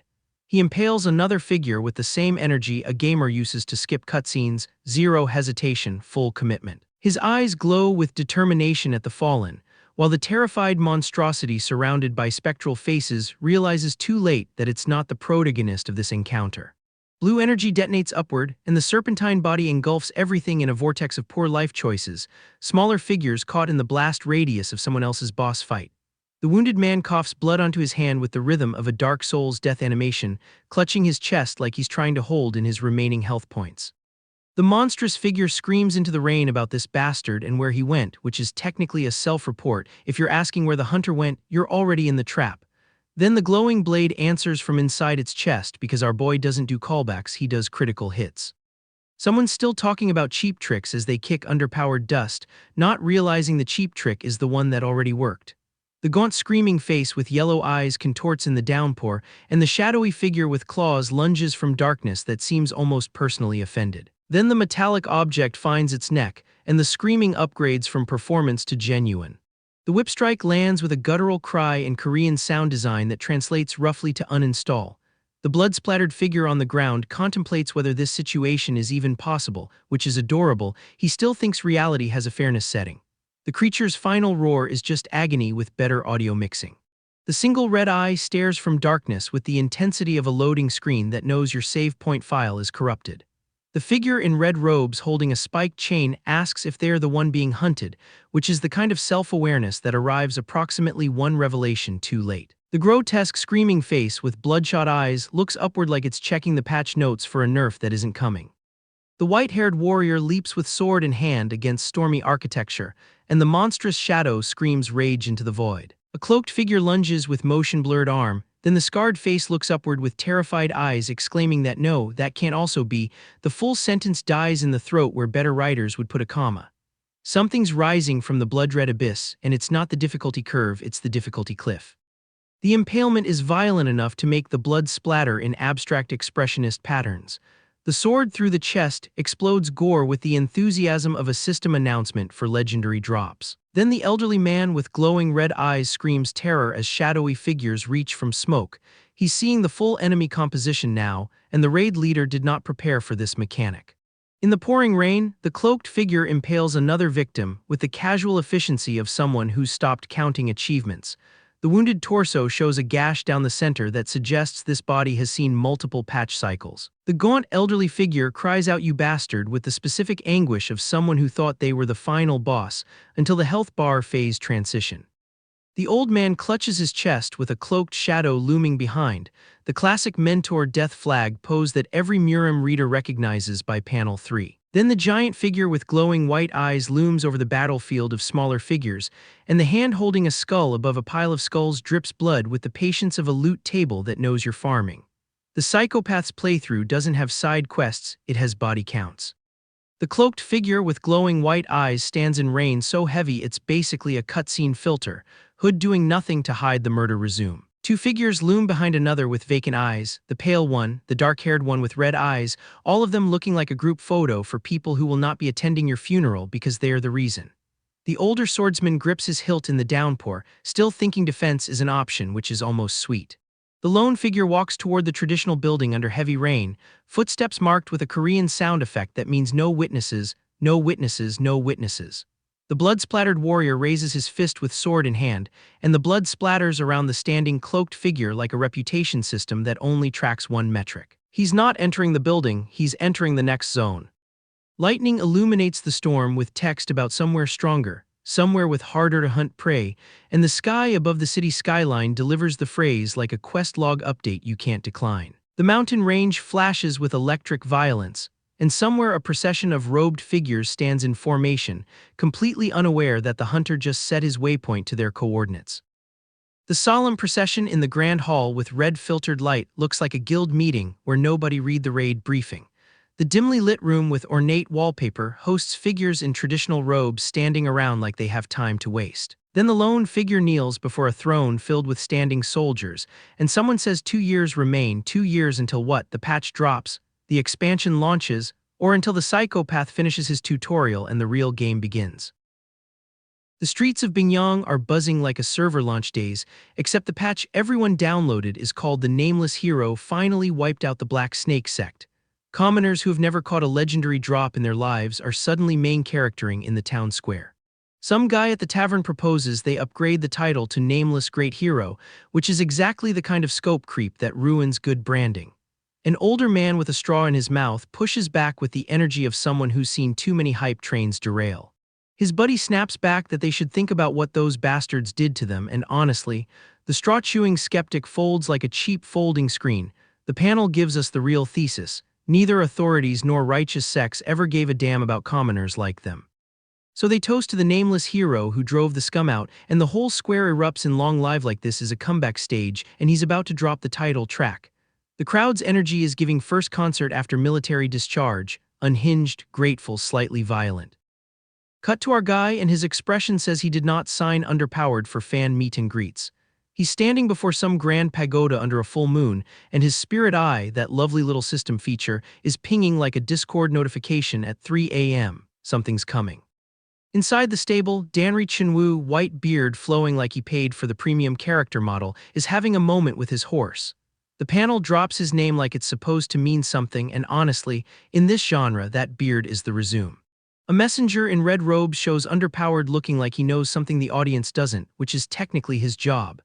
Danri Chinwoo kneels to this guy like he's accepting a quest from a non-player character with a golden exclamation mark, and the vibe shift is immediate. Whatever's happening, it's plot relevant. Turns out the Namgung clan's second daughter is getting married on the upcoming full moon, and Danri Chinwoo is gifting his favorite horse like it's a limited edition photo card. His subordinate asks if he's sure, and the old man's face says he'd do far worse than that, the far worse being the actual interesting part. We get a tender moment of Chinwoo leaning against his horse like it's the only being that understands his tax evasion schemes, then cut to a colossal shadowy figure with glowing orange eyes looming over some poor smaller figure. The tonal whiplash is so severe I need to check if I accidentally scrolled to a different manhwa. Blue energy crackles from a hand gripping black fabric with a pink symbol, and some guy with a top knot glares with the intensity of someone who just got his ranked game griefed. Then Chunwoo himself unleashes a blast that has its own dedicated Korean sound effect, two syllables that together mean you are now involved in my political machinations. Depart tomorrow morning, he says. You'll have a lot of work to do, which in Murim elderspeak translates to I am sending you to die or be politically useful, possibly both. The subordinate understands because in this economy you don't question the quest giver. You just check your inventory and hope you remembered to save point. Someone's getting assigned horse duty, which is how you know they're the protagonist in disguise or about to be fridged. The clan leader's voice echoes through a courtyard where soldiers line underpowered like they're waiting for gacha pull. And our guy, still in his mute stableboy cosplay, watches from the margins where he's been farming experience points since Chapter 2. Then we get this grinning disaster of a man who looks like he mained chaos in every alignment chart he's ever touched. Our guy asks what he needs to do to learn real martial arts instead of just skills, and the framing makes it clear. He's been running on tutorial mode this whole time, and the real buildcraft starts now. He's already 18 in this world's years, which in cultivation logic means he's basically a retirement-age student. The difficulty curve for starting martial arts at this age is notorious. It's like picking underpowered a fighting game for the first time, and the tutorial is a tournament match against someone who's been maining this character since beta. But our guy's eyes say he's already found the exploit. The Black Crow Hall assembles, soldiers march through streets that suddenly feel too narrow for the plot that's about to barrel through them. Someone shouts that all members are ready, and the energy is giving raid group forming, no healers, we're doing this live. An old man roars with the kind of throat health that makes you wonder what his skincare routine is, because that vocal cord preservation is unnatural. Danri Ganghee is likely at some inn in Bingyang district, which is Murim speak for he's causing problems on purpose. The order comes down, move out, and the horse charges with a sound effect that I will describe only as aggressive phoneme. Everyone halts because someone spotted the problem child, and the groan from the commander has the emotional texture of a parent whose kid just got banned from another massively multiplayer online. Danri Ganghee himself appears with a smile that says he knows exactly how much administrative work he's generating, and the panel identifies him as a martial arts prodigy with incredible talent and intuition, which in this genre is code for will definitely betray someone by Chapter 20. A warrior in red robes with antler helmet energy stands ready, and the text says his skills are more than enough to enter the Namgung clan as an outer disciple, which is like saying someone's qualified for the tutorial of the tutorial. But then the panel shifts, and green energy explodes with the visual language of someone just critical failed their sanity check. Abstract jagged lines and green glow give way to an older man's terrified eyes, and then Danri Chunwoo screams young Lord Danri with the kind of raw agony that makes you check if this is still the same chapter. The green energy surges through him like he's channeling something that was never meant for mortal servers, and the whole scene reeks of we thought this quest was rated T for teen. A figure in black armor falls from height onto cracked ground, and our guy looks underpowered at a glowing eye symbol in the sky like the system just pushed a boss raid notification he absolutely did not subscribe to. Then this grotesque, matted-hair disaster screams and points forward while debris rains around him, and the sound effect he's assigned is doing so much heavy lifting I need to sit down. A figure lunges through crackling green energy, and the motion lines are so aggressive the panel itself looks like it's trying to escape the page, which, given what's about to happen next, might be the smartest move available. The thing that crawls out of the wreckage isn't even trying to look human anymore. Green eyes, too many teeth, and the kind of aura that makes your save point file corrupt just by proximity. This is what happens when you skip every side quest and the final boss scales anyway. Danri Chunwoo's mustache is doing that thing where it tries to escape his face from sheer terror. Then he screams young Lord Danri with the exact energy of someone who just realized the tutorial boss was holding back 70% of its moveset. Green energy surges through the old man like someone's pouring liquid server lag directly into his veins. The whole courtyard gets hit with an area of effect that doesn't care about your dodge roll timing. Danri Chunwoo's eyes glow like he just got administrator privileges and immediately banned everyone. The cloaked figure lunges with a grin that says I read the manga and you didn't. Dang Hua's veil is doing absolutely nothing to hide her we are not okay energy, and somewhere in the chaos, some poor side character gets horse teeth in his personal space without consent. Close underpowered on the green eye. Extreme close underpowered on the green eye. The artist is absolutely not letting us forget that this thing runs on pure unfiltered malice and probably cryptocurrency. The pupil swirls like a loading screen that never finishes. Our guy looks underpowered, like he's calculating the exact frame data of his own death. The elder's eyes have gone full void no jutsu. Then the monster speaks, and its voice has that reverb effect you only get from recording in a bathroom made of human bones. I asked you what your name was. Buddy, this is not how you network at martial arts conferences. The mustache man screams. The red-eyed grin appears in the crowd like someone activated a cheat code. There's a blood-red iris with a shadow silhouette inside, which is either foreshadowing or the artist's browser history. And Danri Chinwoo's hair goes full Super Saiyan, except the Kai is the color of every toxic Discord moderator combined. The monster looms over traditional architecture like it read the zoning laws and decided to violate all of them. It asks, "Who are you?" which is honestly the most relatable question in this entire series because nobody's identity has stayed stable for more than 3 chapters. Then green energy blasts across the courtyard like someone spilled their Mountain Dew on the server rack. Gidihayo finally introduces himself like this is a LinkedIn connection request and not an active skill war crime. Leader of the Danri clan's Black Crow unit. Sir, your unit is currently being used as a mop for green energy. The stomp that follows is less martial arts and more terms of service violation. Red eyes go wide with its impossible, which is the official catchphrase of everyone who just met our protagonist. The green eye swirls like a loading icon for your inevitable demise. Then a beast with yellow eyes and actual fangs appears, and I'm starting to think this clan's feng shui consultant needs to be fired into the sun. Danri Chinwoo, still glowing with enough green energy to power a small country, asks the Danri clan, "What the hell is that?" while grabbing someone by the collar. Then he wonders if it's something you eat. The collective "how dare you insult the Danri clan" from the peanut gallery is almost sweet. Almost. They still think this is a negotiation and not a server wipe. The green eye returns for its contractual close underpowered. The elder lunges with teeth that weren't in his character model 5 minutes ago. Some swordsman yells and holds his sword aloft like that helps against what is essentially a walking patch note. A robed figure holds a staff against a charging army, and the composition screams, "This is my last stand before the cutscene kills me." The battlefield gets Korean text overlay like someone activated subtitles for the apocalypse. A hand throws underpowered the rock-on gesture in front of marching soldiers, which is either morale boosting or the most metal surrender signal I've ever seen. Then a fist erupts with green energy and the shockwave says your block button is decorative. Green light, even more green light. The artist has discovered one color and is absolutely committing to the bit. The environment cracks, the architecture weeps, and somewhere a colorist is crying into their tablet because Emerald Hellscape was not in the original mood board. The mustache man screams toward heaven as green energy erupts from his head like his brain just got a forced firmware update. A lone figure stands silhouetted against the blast, surrounded by fallen soldiers who definitely did not read the boss's attack patterns. The cloaked figure unleashes more green energy because apparently the meter was still charging and nobody thought to check the cooldown. An older man lies pierced by green light, whispering it can't be with the exact energy of someone who just checked their bank account after a gacha pull. A goateed man speaks condescendingly about country laborers and their eyes, which is rich coming from someone whose entire aesthetic is villain who shops at the same tailor as the hero. And then, ancient gaunt figure, glowing green eyes, long white beard, the game just dropped a secret boss that wasn't in the promotional materials. 3 silhouettes appear in golden light with the text "The Three Monsters," which is either a title drop or the most aggressive spoiler warning I've seen in a manhwa. Then the 5 pinnacles shows underpowered with a child in front, because nothing says peak martial power like bringing a minor to the god-tier convention.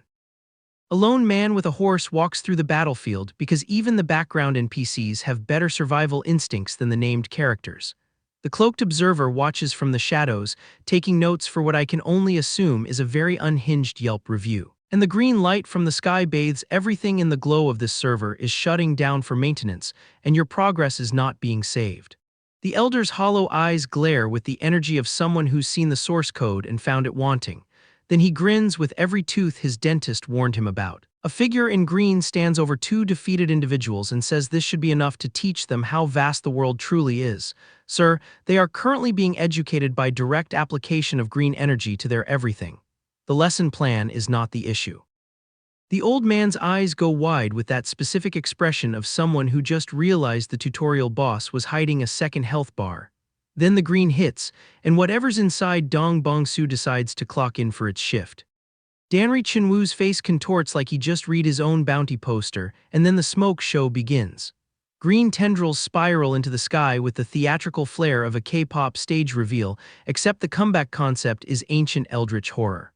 The thing with the green eyes and the dental plan from hell lunges forward, and Dang-O responds by throwing hands that glow with the energy of someone who absolutely did not expect to use his ultimate ability this early. This is what happens when you bring a psychopath to a horse negotiation.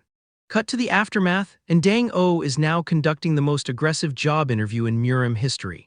He wants the stable boy, and the Danri clan's objections are being processed at roughly the speed of a man being stared at by something that eats souls for meal prep.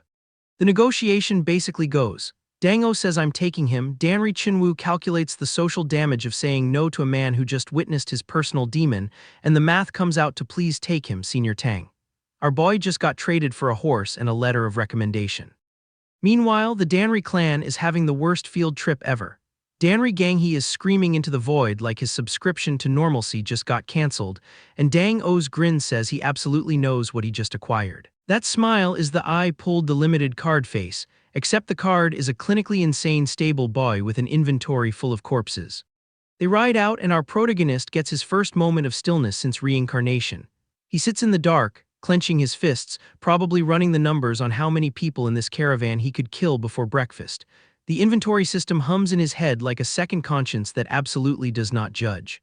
Then the red eye activates and we get the flashback that explains why this man treats murder like a spreadsheet. Modern Korea.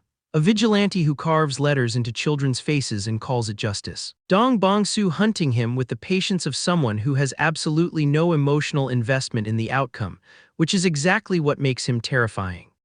Back in the present, and Dang Hua is knocking on doors like the world's most reluctant hotel service.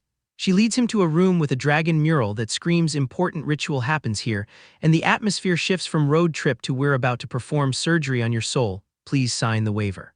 Dang-O orders him to strip and sit cross-legged, which is either the start of a cultivation breakthrough or the most uncomfortable spa days imaginable. The old man's yellow eyes rake over Dong Bong-soo's frame with the clinical assessment of a butcher inspecting meat, and his grin says he likes what the lack of meridians implies. No acupoints, no Kai pathways, just a blank canvas for whatever forbidden technique he's about to test drive. The needles come out, and Dang-O starts monologuing about oranges and trifoliate oranges, which is murim code for I'm about to rebrand your entire existence. The full moon watches through the window like it's subscribed to this channel. The masked figure meditates and the text asks the question we all know the answer to. If the orange is so Sam, then what does the trifoliate orange become? And then the room explodes with light. Dang Hua recoils as something massive and toothy manifests in the dragon tapestry's shadow and the old man's grin goes full predator. The thing roars, the eye glows crimson and we are left staring into the maw of whatever Dang-O just unlocked. Achievement unlocked, Dang Sam. The grass-cutting demon has entered the server and the patch notes just got a whole lot bloodier. The old man starts monologuing about cosmic sacred bones and once-in-a-millennium talents like he's reading from a cultivation gacha pull rate table. Our boy listens with the enthusiasm of someone who has already checked out of this conversation mentally. The ultimate ability material, apparently, is something the old man simply stumbled upon, which is the most suspicious humblebrag in murim history. Our protagonist's eye twitches with the kind of skepticism that usually precedes someone getting stabbed. Flashback to a gaunt figure floating in void, looking underpowered at nothing with the 1,000-yard stare of someone who has seen the back end of the universe and wasn't impressed. This is apparently what peak talent looks like, depression and floating. Then we're treated to a demonic family reunion with glowing purple eyes and enough ominous energy to power a small city. The old man declares the future of the Tang clan rests in his hands, which is exactly what someone says right before their plan spectacularly backfires. Golden needles sparking against chest, sinister grin. The whole package screams medical malpractice with intent. Dang-O asks if our boy intends to accept the Tang family surname, and the way he phrases it makes it sound less like an offer and more like a threat with paperwork. The old man clarifies that our boy isn't a full clan member yet, which is the murim equivalent of you're in the friend zone but make it hereditary. He might die during the process. The panel asks if he still wishes to proceed, and our protagonist's red eyes say what his mouth doesn't. That smile is doing heavy lifting in the unsettling department. Dang-O announces he'll perform the Great Reformation ritual, which sounds like a software update that bricks your system. Dang Hua gets ordered to stand guard, looking like she'd rather be literally anywhere else. The ritual space looks like someone turned an acupuncture clinic into a horror movie set. Green energy tendrils everywhere, spectral weapons floating like bad interior design choices. Dang-o crackles with power and announces he shall begin, which is never something you want to hear from a man holding that many needles. Golden object descends toward our boy's head, and he looks underpowered with the pure terror of someone who just realized this isn't a job interview. Needles pierce his back in patterns that would make an acupuncture textbook weep. The system window flickers in his vision like a glitching head's underpowered display during a boss cutscene. Danri Chinwoo sweats bullets watching this, which is your first sign that maybe this procedure isn't FDA approved. Dang-o clutches his own forehead in distress like he's getting secondhand pain through Wi-Fi. Lightning crackles around the needle bed because apparently regular electricity wasn't dramatic enough. Then the centipedes arrive, because of course they do. Nothing says ancient medical ritual like a swarm of poisonous insects and one giant glowing nightmare worm. Dang-o holds one on a stick like he's presenting the world's worst appetizer. The panel helpfully notes this is a lethal poison developed from the Tang clan's fourth secret art, in case you thought it was just a regular centipede. The centipede goes into our boy's ear. I repeat, into the ear. This is body horror with a medical license. Dang-o threatens to tear him to pieces so no one else can, which is the most aggressive patient confidentiality statement I've ever heard. The ritual completes, and the shadow figure declares it done with the satisfaction of someone who just finished assembling IKEA furniture with extra screws left over. Our boy is no longer the cripple from the Danri clan. He's Tang Sam now, which sounds like a discount brand but apparently means to cut down demons like mowing grass. Dang-o grins with manic intensity, clearly pleased with his new science project. The name gets stamped on our protagonist like a warranty he never asked for. Our boy screams. Dang-hua stands with arms crossed, unimpressed, like she's seen this exact employee onboarding before. But then, blue energy erupts from our protagonist's hand, blood and power mixing, in a release that says whatever they just put inside him is already fighting to get out.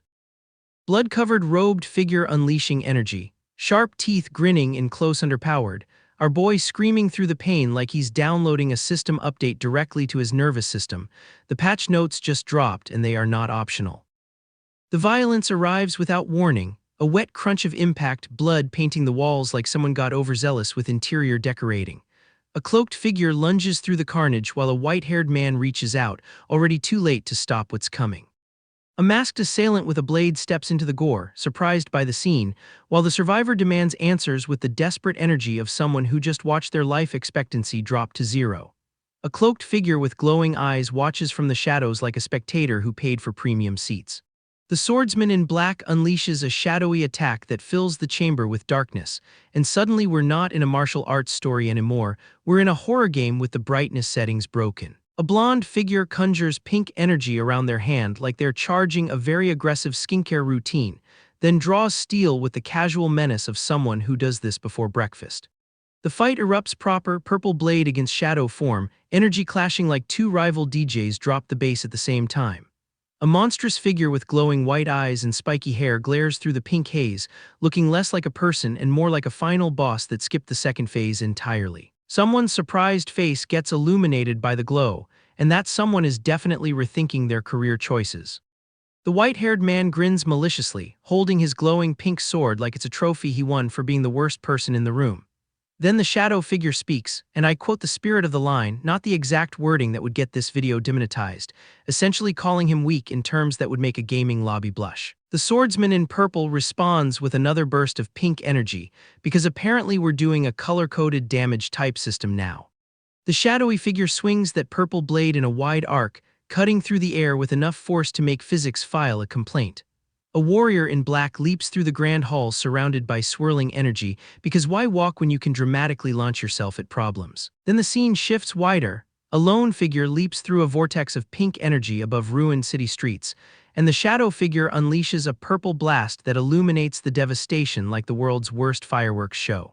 The shadowy figure with glowing white eyes lunges forward, blade swirling with dark light, while someone looks on in disbelief. The kind of surprise that says I did not prepare for this difficulty spike. A massive purple energy blast erupts with sharp angular streaks. And at this point the background artist is just drawing abstract destruction and hoping nobody notices. The shadow figure erupts in dark energy and purple light, lunging with the kind of power that makes you check if your screen's brightness is broken. A monstrous figure unleashes a glowing attack that would need its own content warning, while a small dark figure with spiky hair fights amidst black tendrils in a grand building. The architecture budget clearly went to ornate rather than structurally sound during demonic combat. The blonde man in purple looks shocked and disgusted, which is fair because his outfit is now definitely ruined. An older man with a beard sits stoically and speaks of Mad Cloud like it's a reunion he didn't RSVP for. An elderly man with graying beard looks upward with pained exhaustion, the face of someone who's seen this episode before and knows the season finale doesn't get happier. Then a terrifyingly grinning figure with long graying hair lunges forward, face contorted in madness, while a pale-haired man on a throne speaks with sardonic familiarity about Mad Cloud still being the same. The tone shift from cosmic horror to awkward family reunion is giving me emotional whiplash. The pale-haired man grins menacingly, eyes narrowed in shadow, looking like he practiced this expression in a mirror until the mirror filed a complaint. An older man delivers orders to Ashen Shadow with the gravity of someone announcing a catering delivery, while a shadowy figure with glowing purple eyes and a sinister grin stares directly at us, breaking the fourth wall with the confidence of a K-pop idol during a fan call. Someone asks about the flickering shadow, which sounds less like a military operation and more like a lighting equipment malfunction. A blond man stands with arms crossed in a grand hall and names the target, the Namgung clan, delivered with the casualness of someone ordering takeout. The pale-haired man on his throne reacts with surprise, a wedding, and the tonal dissonance between mass murder and matrimony is so sharp you could cut yourself on it. A close underpowered of piercing blue eye suggests someone is very focused on making this the worst wedding reception in martial arts history. Bloody fingertips tap a wooden surface with the patience of someone waiting for their coffee order, but what arrives is much worse than a latte. Dang-o, confirmed by the brown cloak and cold, piercing eyes, warns that the soul-hunting poisonous palm arrives in Anhui soon, and the grim man with blood-stained chest adds that their current forces won't be enough. The casual way they discuss being catastrophically outmatched suggests this is Tuesday for them. A muscular figure with crossed arms declares 5 shadows will be deployed, which sounds like a goth band announcing their tour dates. The blond man looks down questioning, seriously, and honestly same. A shadowy figure with glowing purple eyes reassures that this should be more than enough, which in fiction is the exact phrase that guarantees it will not be nearly enough. I've seen this trope enough times to know we're getting a "we underestimated them" scene in about 3 chapters. Orders delivered, a man reports to an elder on a throne while a dark figure faces away in the foreground. The composition screams someone's about to get betrayed, we just don't know which side yet. The pale-haired man sits regally with his sword, bloodstains and all, looking like he murdered his way to middle management and has no regrets. Then shadowy energy erupts from a fist with intense force, and someone looks surprised as sharp lines radiate outward, the visual equivalent of "oh, that was the signal, wasn't it?" A bloody, disheveled man sits slumped, covering his eyes, the universal posture of someone who just read the group chat. Another figure points with blood-splattered robes and calls out jealous Tilda in the most passive, skill-aggressive assassination planning session I've ever witnessed. The gray-haired man stands with his back to us, speaking of the shifting shadow becoming a hero of the orthodox faction and snagging Anhui's top beauty as his bride, and then the old man screams in anguish, eyes wide and unfocused, because apparently the wedding announcement hit harder than the actual violence. Fingers snap with a small burst of energy, the universal sound of someone's getting fired, and by fired I mean executed. The gray-haired man gestures while ordering the room cleaned and the filth removed, which in this context definitely means bodies. Then the real kicker: kill every guard who was on duty today, because nothing says healthy workplace culture like mass termination with extreme prejudice. The pale-skinned man with blood-splattered purple robe stands looking down, neutral as a spreadsheet, while an older man bows in understanding. The hierarchy of violence here is so casual it's almost bureaucratic. A lone figure stands on a balcony overlooking a city illuminated by countless lanterns under a full moon. The kind of shot that makes you forget this is a murder conspiracy and not a tourism brochure. The grand multi-tiered pagoda glows against misty mountains, and I have to respect the aesthetic commitment to looking pretty while planning atrocities. If you're going to orchestrate a clan massacre, at least have the decency to do it with atmospheric lighting. Close underpowered of smug blue eyes looking down, the expression of someone who just checked their stocks and everything's green, except the green is other people's blood. A sinister wide smile with sharp teeth bared, and I need to know what dental plan covers that kind of maintenance. The camera pulls back to a sprawling village under full moon and starry sky, and the contrast between this peaceful image and what we know is coming feels like the narrative equivalent of a jump scare in slow motion. A vast army marches forward at dusk with banners flying, city visible in the distance. The kind of shot that makes you mutter, oh, they're not sending a scout team, They're sending everyone. An older man with white hair leads riders toward gathered soldiers under twilight sky, speaking with the resigned energy of someone who knows the overtime pay isn't worth this. An elderly man and young woman in a conical hat ride through camp at dusk, and the generational pairing suggests either mentorship or we're so desperate we're bringing interns to the war crime. Either way, the Namgung clan's wedding is about to have some very uninvited guests, and the RSVP is written in blade and shadow. The Namgung clan estate is throwing a wedding festival so lavish it could fund a small kingdom, complete with lion dancers and paper lanterns that float into the sky like the clan's budget just said, "We're not checking the receipts." Meanwhile, outside the gates, emaciated villagers are begging for rice with empty bowls, and the guards respond with the warmth of a customer service chatbot that just learned what no means. One guard gets so angry at the concept of charity that he starts swinging a pole around, and our boy watches from the crowd like he's updating his mental spreadsheet of people who need to experience consequences. The beggars get beaten down hard enough that someone shouts brother with the kind of desperation that usually precedes a revenge arc, but our protagonist is not here for the heroic rescue timing. Enter Do Hyo-ok, walking through this chaos with the serenity of a man who either planned the wedding or planned something much worse, and an elder rushes to explain that it's just some beggars gathering like that's a weather report. Do Hyo-ok smiles with the kind of perfect facial symmetry that screams I had work done in a dimension without ethics, then offers his hand to the desperate crowd like he's running for office in hell. He tells them there should be leftovers since the wedding's still days away, which is the most condescending form of generosity possible, and our boy watches this performance with the emotional investment of a man reviewing a restaurant he already knows is getting 1 star. Cut to the aftermath of some other violence, a lone warrior standing over fallen soldiers in front of an ornate gate, which in this series is basically the loading screen between social events.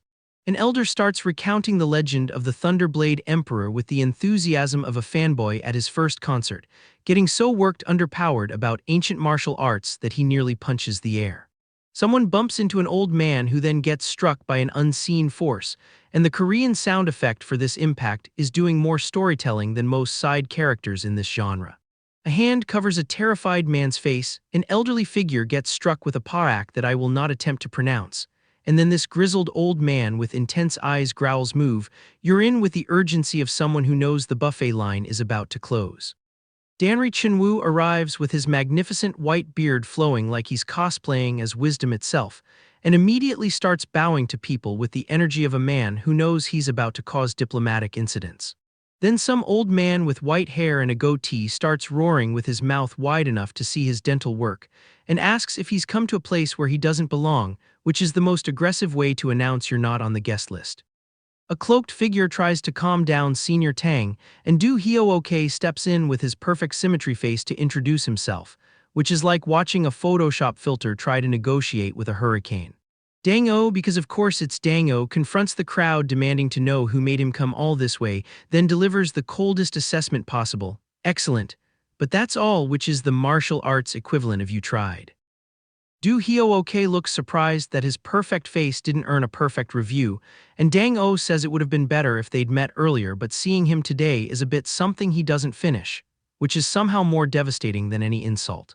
Someone draws a sword, panic eyes appear in close underpowered, and our boy Dong Bong-soo is watching all of this with the dead-eyed neutrality of a man who's seen enough power plays to know this is barely the tutorial boss of political drama. A blue holographic display flickers before someone's face like the system is buffering, and our protagonist realizes this means he's looking at a high-level enemy, which for him is less run away and more update the threat assessment spreadsheet. A surprised ponytail guy looks back with sweat beading on his forehead, then 2 pairs of intense red eyes stare from darkness, and someone states that every human has some asymmetry, which is either profound philosophy or the most passive skill-aggressive way to call someone fake. Demonic red eyes stare from shadow, then we see swords embedded in a palace roof like someone decided architectural decoration should also function as a threat display, and the whole scene screams this clan has unresolved issues with interior design.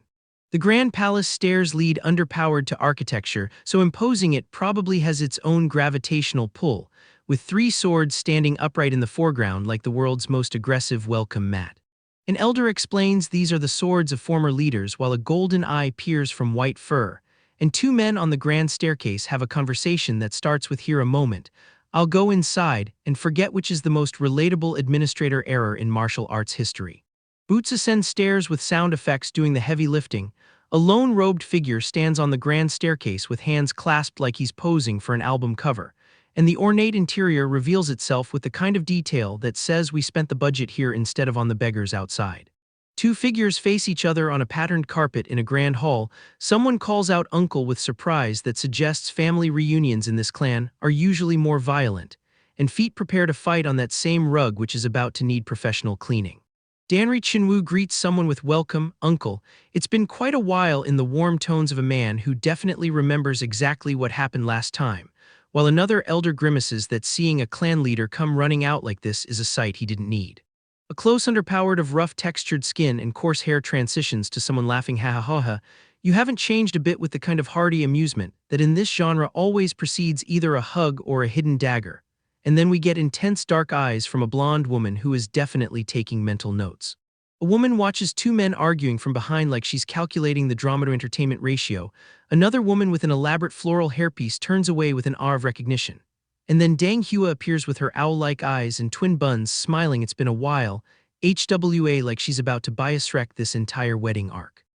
Namgung Hai gets hit with the "you've become even more beautiful" compliment from Dang Hua, who is absolutely flirting in the most chaotic way possible.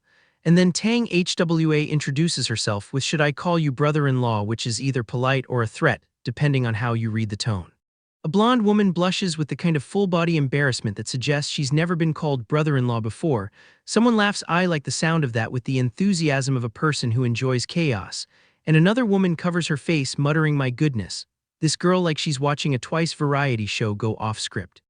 Dang Hua clutches her forehead in distressed embarrassment while a golden eye with intricate patterns catches the light, and then she asks HWA, "who is this person?" while looking at someone off-panel with the sudden realization that the wedding just got a +1 who might be carrying concealed weapons.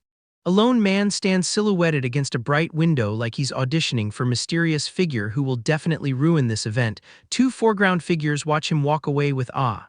He is trailing off. And then our boy steps forward to declare "I am Tang Sam" with the confidence of someone who just equipped a legendary skin and is ready to see if the stats match the aesthetic.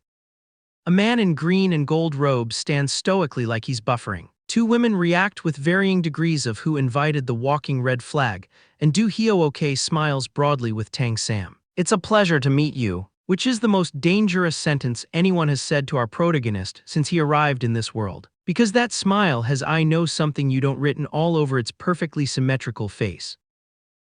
Namgung Hai and Dang Hua are still processing the whole brother-in-law situation when the men decide to excuse themselves for drinks, because nothing says secure the perimeter like leaving two women alone with a man whose smile belongs on a predator awareness poster. Do Hyo-ok volunteers to grab liquor with the enthusiasm of someone who definitely has a secondary objective, and our boy Dong Bong-soo watches him go with the expression of a man who just spotted the tutorial boss walking away to activate a cutscene. The spirit eye kicks in and Dong Bong-soo's internal heads underpowered display starts screaming "red flags, 5 enemies, level difference of 10 or more on this boat, right now." The system basically turned into that one friend who sees your ex at the party and starts physically pulling your sleeve. Do Hyo-ok returns with the liquor and an apology that sounds rehearsed by someone who definitely practiced it in a mirror, and Dong Bong-soo clocks the timing like he's running a stopwatch on a speed run. The gap between when to get drinks and actual threat deployment is suspiciously tight. Golden Bud liquor gets poured with the ceremonial gravity of a man trying to poison someone politely, and Dong Bong-soo accepts the cup while his spirit eye is doing the math on exactly how many ways this drink could be compromised. Spoiler, the number is not 0. Dong Bong-soo fakes illness with the theatrical commitment of a K-drama second lead and excuses himself to look around, which in his internal subtitles translates to conduct tactical reconnaissance on the 5 high-level hostiles currently sharing this boat with us. The man cannot take a bathroom break without it becoming a stealth mission.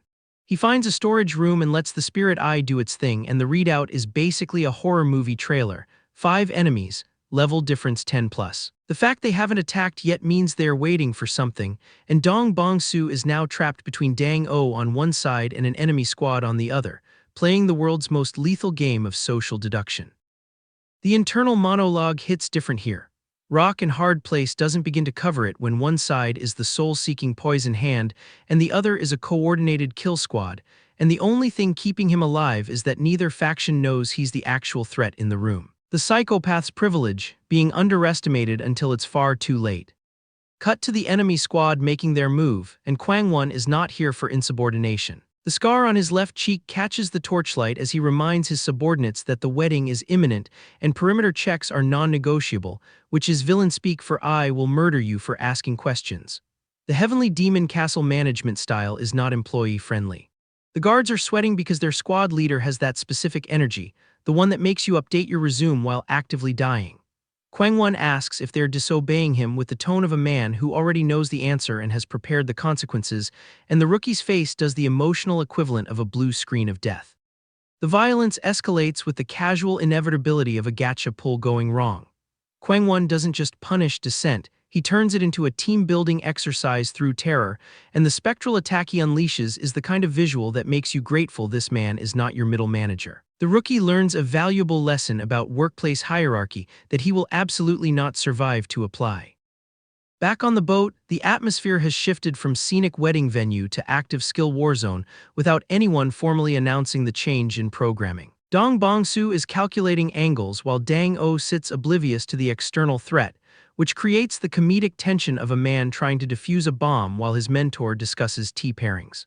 The enemy makes their entrance with the theatrical flair of a Misamo stage reveal, except instead of choreo they brought blades and instead of fan chants they brought murder. The swordsman reflected in the water is not here for the open bar, and Dong Bong-soo watches the reflection with the patience of a man who has already planned 3 exits and 4 counter ambushes. Fast mode, the attack hits like a comeback stage drop.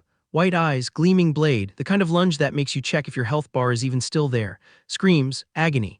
The sound design in the Korean edition has exactly 2 syllables for this moment, and our protagonist is now intimately acquainted with both of them through his sternum. The aftermath is not pretty. Blood in the water, severed limbs doing the backstroke, and someone asking what the hell this is with the desperate energy of a person who definitely did not read the event description before RSV ping. The Heavenly Demon Castle does not do subtle, they do not do quiet. They do maximum damage with minimum warning, and the boat is now a crime scene. The assassin with the torch leaps the carnage like he's clearing a hurdle at the Olympics, and the cruelty on his face is not performative. This is professional enjoyment. The wounded stumble through water that used to be scenic and is now evidence, and Dong Bong-soo is somewhere in this chaos, watching, calculating, waiting for the exact moment to reveal that the prey on this boat was never who they thought it was. And somewhere in the dark, a body hits the floor with the soft finality of a patch note deleting a feature nobody asked for, while Dong Bong-soo's eyes catch the lantern light with the clear, cold patience of a man who has already decided the order in which everyone here will die. The swordsman lunges through the mist like he owns the place, which is a bold claim for someone about to learn the room's actual owner. Blue energy erupts from his blade in a display that screams I have main character syndrome and no health insurance. He snarls something about brats while his sword clashes against, well, nothing visible yet, which is always a bad sign in murim. The kanji floating around him would look cooler if he weren't clearly the tutorial boss who just heard the boss music switch to someone else's theme. Dang-oh steps into frame with that brown cloak energy, cold eyes doing the emotional labor of 10 normal characters. He accuses someone of using the soul-hunting poisonous palm like he's reading a receipt, and the terrified kid in the foreground is having the appropriate reaction to being in a room with 2 apex predators. Some warrior absolutely loses his composure, screaming about warriors being skewered like meat and how this definitely isn't for the sake of the clan.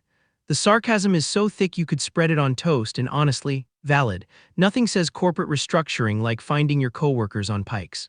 The cloaked figure with the scythe finally reveals himself, and let me tell you, the Grim Reaper cosplay is working. The kid's wide-eyed panic is the universal expression of I picked a fight with the wrong save point file. Then the slash comes, blue light, blood spray, and the sound effect that Korean Manhwa uses when someone's Tuesday goes permanently wrong. Our guy's midair, blood flying everywhere like a Jackson Pollock painting, and he checks his health points like he's refreshing a delivery app. The kick that follows is pure disrespect. He's not even using his sword anymore, he's just bullying this man with basic martial arts. The white arc of his blade cuts through the watery darkness, and somewhere a game designer is crying because someone broke the intended difficulty curve. The enemy laughs about our guy being unarmed, which is the classic villain mistake right before the inventory system gets involved. The lunge that follows is less fair duel and more predator recognizing prey that hasn't figured out the food chain yet. He falls into dark water with a sound effect that translates roughly to skill issue, and honestly, the game user interface would agree. The horizontal slash comes with a callout like this is a fighting game combo, and the teeth on that masked figure are doing entirely too much emotional labor. Shadowy figure with glowing white eyes lunges forward, which in murim visual language means I am not the final boss but I am absolutely someone's nightmare fuel. The sword vanishes again because of course it does. Our guy's inventory system is basically creative mode at this point. The terror in those eyes says the sword vanished like it's a magic trick, but this is less ta-da and more you're already dead. A massive blue symbol crashes down from above, shattering the environment like the system itself is intervening, and the monstrous figure looming over our guy raises an arm that definitely has cutscene kill energy. This is what happens when you aggro a player who minutes maxed for psychological warfare. Explosion in space, debris flying toward a glowing moon, and somewhere a narrative designer is wondering how we got from sword fight to cosmic scale. The determined face under that night sky has seen things. Specifically, he's seen his own health points bar and decided violence is the only acceptable response. Then the punch lands, blood splatter on his nose, and the sound effect is just paw like the universe itself is too stunned to make a full noise. A wounded man flung against stone walls while another watches. This is not a rescue, this is a performance review with fatal consequences. The panic don't tell me is the exact moment someone realizes their build is completely wrong for this encounter. Then the monstrous figure collapses, gasping, and our guy delivers the line we all knew was coming. You're at your limit, aren't you? It's not a question, it's a patch note. The status screen glows with Korean text hovering like the system is personally invested in this man's suffering. Health points bars, level indicators, the whole role-playing game interface floating in a cavern that definitely doesn't have Wi-Fi. Our guy stares at his stats with the intensity of someone checking if he finally hit the level threshold for that skill he's been grinding, and the red eye close underpowered says, he absolutely did, and someone is about to regret the server maintenance. Those bloodshot eyes are not the eyes of someone who plans to negotiate. The masked figure's roar is pure guttural rage, the kind that comes from realizing you've been the side quest this whole time. Our guy lunges forward anyway, because of course he does. His psychopath brain doesn't have a retreat keybind, it only has optimize and escalate. The blue energy attack silhouettes him against blinding light, and that glowing otherworldly eye is doing things no human eye should do. More energy, more blood, more of that specific murim aesthetic where power levels are measured in how much of the panel can we fill with particle effects. The contorted face with glowing white eyes is giving final form unlocked energy, except this isn't his final form, this is just Tuesday. The kick lands in a rain of blood and debris, and the falling body is accompanied by a sound effect that really drives home that you are not getting underpowered from this energy.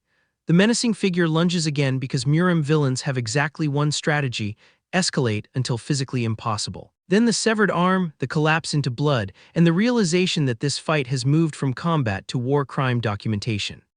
The glowing blue eye close underpowered is doing that thing where anime characters become so angry they achieve enlightenment. Then the grin, wild hair, glowing red eyes, blue light from his open mouth like he's about to drop the most unhinged mixtape in murim history. You son of a is the last thing someone says before they learn that interrupting a psychopath's level underpowered animation was never going to end well for them. Young stands in that forest with blood-soaked everything, Mask doing the heavy lifting of I am a named character and you should remember me. The impaled head on the spear next to him is less trophy and more performance review summary, concise, brutal, and definitely not open to appeal. This is what the silver naked demon does between naps, apparently. The wounded figure bathed in blue light is either ascending or being patched by the system, hard to tell with this user interface, honestly.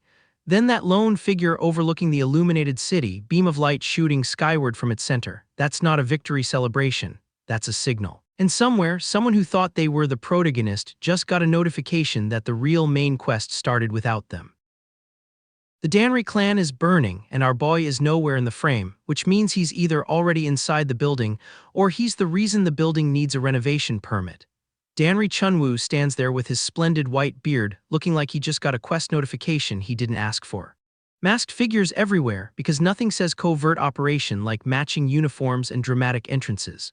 The real star is this shadowy figure with glowing white eyes wielding a sword that probably has its own lore entry.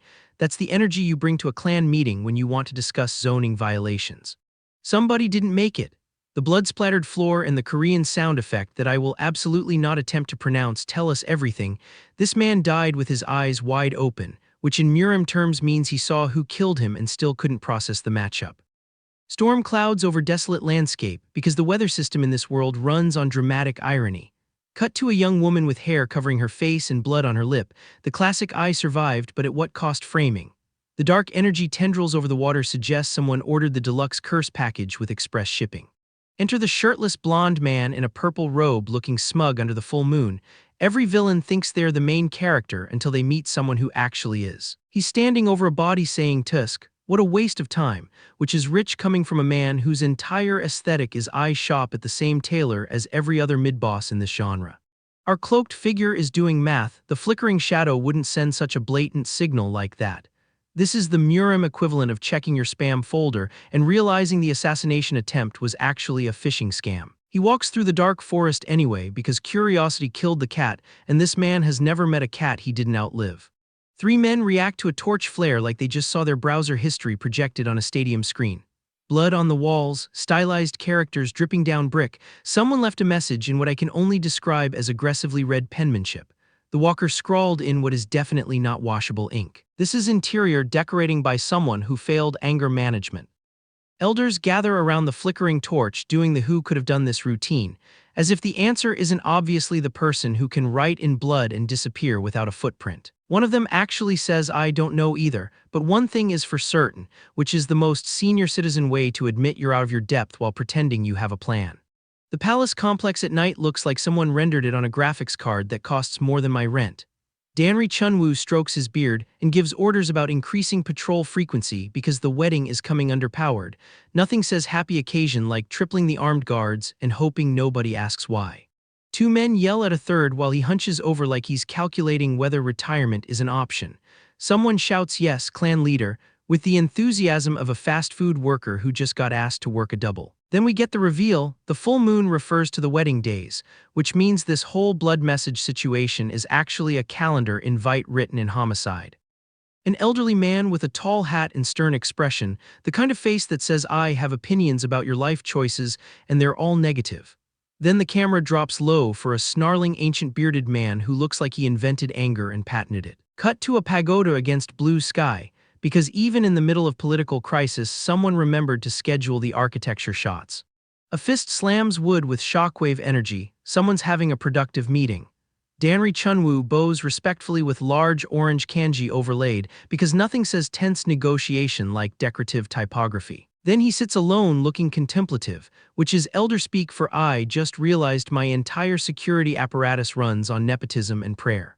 Namgung Jung's fist is clenched so tight his knuckles are auditioning for a bone-density commercial, Firmament Sword Unit Energy. Some bearded man is shouting about doubting the future son-in-law based on some cryptic poem, which in Murim politics is like saying "I don't trust this guy because his horoscope was suspicious." Another voice warns the entire Murim will laugh at the Namgung clan, and honestly, given the wedding guest list, they're already laughing. Three men around a table, one speaking with actual sound waves drawn coming out of his mouth. That's how you know he's serious. They paid for the visual effect. A gray-haired man clasps his hands and says he has a different opinion than the Firmament Unit leader, which is the political equivalent of respectfully, "You're wrong and I have documentation."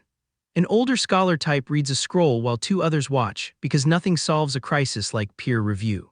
A finger points to scroll characters. Anyone can see that walker, which is the most ominous way to refer to someone who probably just walks places. Someone reacts with "WH, what did you say?" in full shock because apparently walker is the Murim equivalent of a slur against your entire bloodline. Then this enraged bearded man shouts with his mouth so wide you could park a carriage in it. That's the "I will die on this hill and take the hill with me" energy. Someone starts with "the intruder," and you already know this sentence ends badly.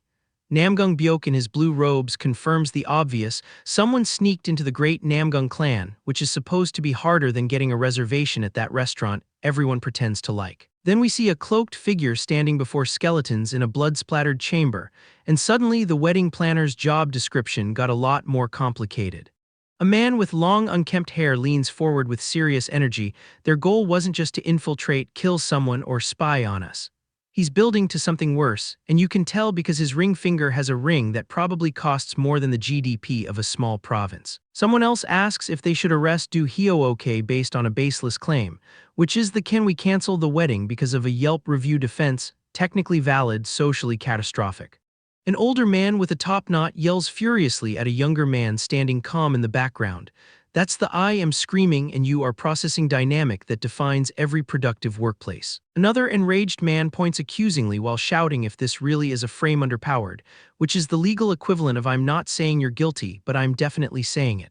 Then someone finally says that's enough, and you know they mean it because they've got the gray hair of someone who said that's enough at least 400 times before. Danri Chunwoo strokes his beard thoughtfully again. That's his entire character animation budget right there, stroking and looking underpowered. He admits the intruder is suspicious, as the firmament unit leader says, which is the diplomatic way of saying you're not wrong, you're just not right enough to act on. A stern-faced man stares intensely forward, brow furrowed in concentration, probably calculating how many more meetings he can survive before faking his own death. Three men around the big table, one confirming that's correct with the enthusiasm of someone agreeing to terms and conditions without reading them. Then feet stomp on wood with dust flying, someone's entering with authority or possibly just very heavy shoes. A man in white robes bursts through a doorway while another watches from a balcony, because nothing says urgent news like destroying property to deliver it. A gaunt man with long hair tied back screams about scouts not returning. Out of all the members sent to scout, not a single one has returned. This is the we sent a group chat message and everyone left us on read of military disasters. The grim delivery from a cloaked figure confirms what we already suspected. The Namgung clan's reconnaissance team has achieved a 0% survival rate, which is technically a statistic but feels more like a warning label. Figures gather around the ornate table because when your military is failing, the correct response is definitely more meetings. Danri Chunwoo leans in with hand on shoulder, asking what do you make of this? That's the I'm delegating my panic to you maneuver. A terrified man hunches over with wide eyes, doing his best impression of someone who just realized his pension is tied to this clan's survival. Then the smug grin from Shadow, it seems the Namgung clan, he starts, and you already know this sentence ends with someone else's problem becoming everyone else's problem. The mustache and beard combo screams in rage while a younger person watches with fearful eyes, generational trauma visualized. Danri Chunwoo gasps in shock, his long white beard doing that thing where it almost has its own reaction animation. Someone shouts WH what? By whom? Which is the fastest transition from confident to confused I've seen since the last patch notes dropped. Chunwoo covers his eyes in exasperation, naming the 18 waterways of the Yangtze like it's a restaurant reservation he definitely didn't make and absolutely has to honor.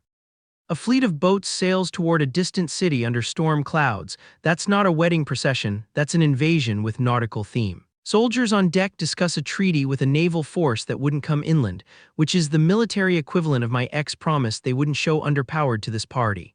Then someone furiously asks if there's even a group with that much manpower, followed by this makes no sense. And friend, when the characters start saying the plot out loud, you know we're operating on a higher difficulty than anyone prepared for. Two figures in ornate wood paneling, a third watching from behind, the no that hangs in the air before someone says the worst thing. An older man with disheveled hair looks down in pure shock, the kind of face you make when the math finally mathses and you hate every number. Then the pagoda under violent thunderstorm, lightning striking the sky above it, because the universe looked at this wedding and said you know what this needs, atmospheric trauma. Grand gate with red lanterns, wide stone staircase, the kind of entrance that says welcome to your funeral, refreshments in the back. A dark imposing structure with glowing pink accents because even the architecture is getting in on the something is deeply wrong here aesthetic. Then this man with messy black hair and a sinister smile, eyes slightly narrowed, looking like he just read the ending and liked it.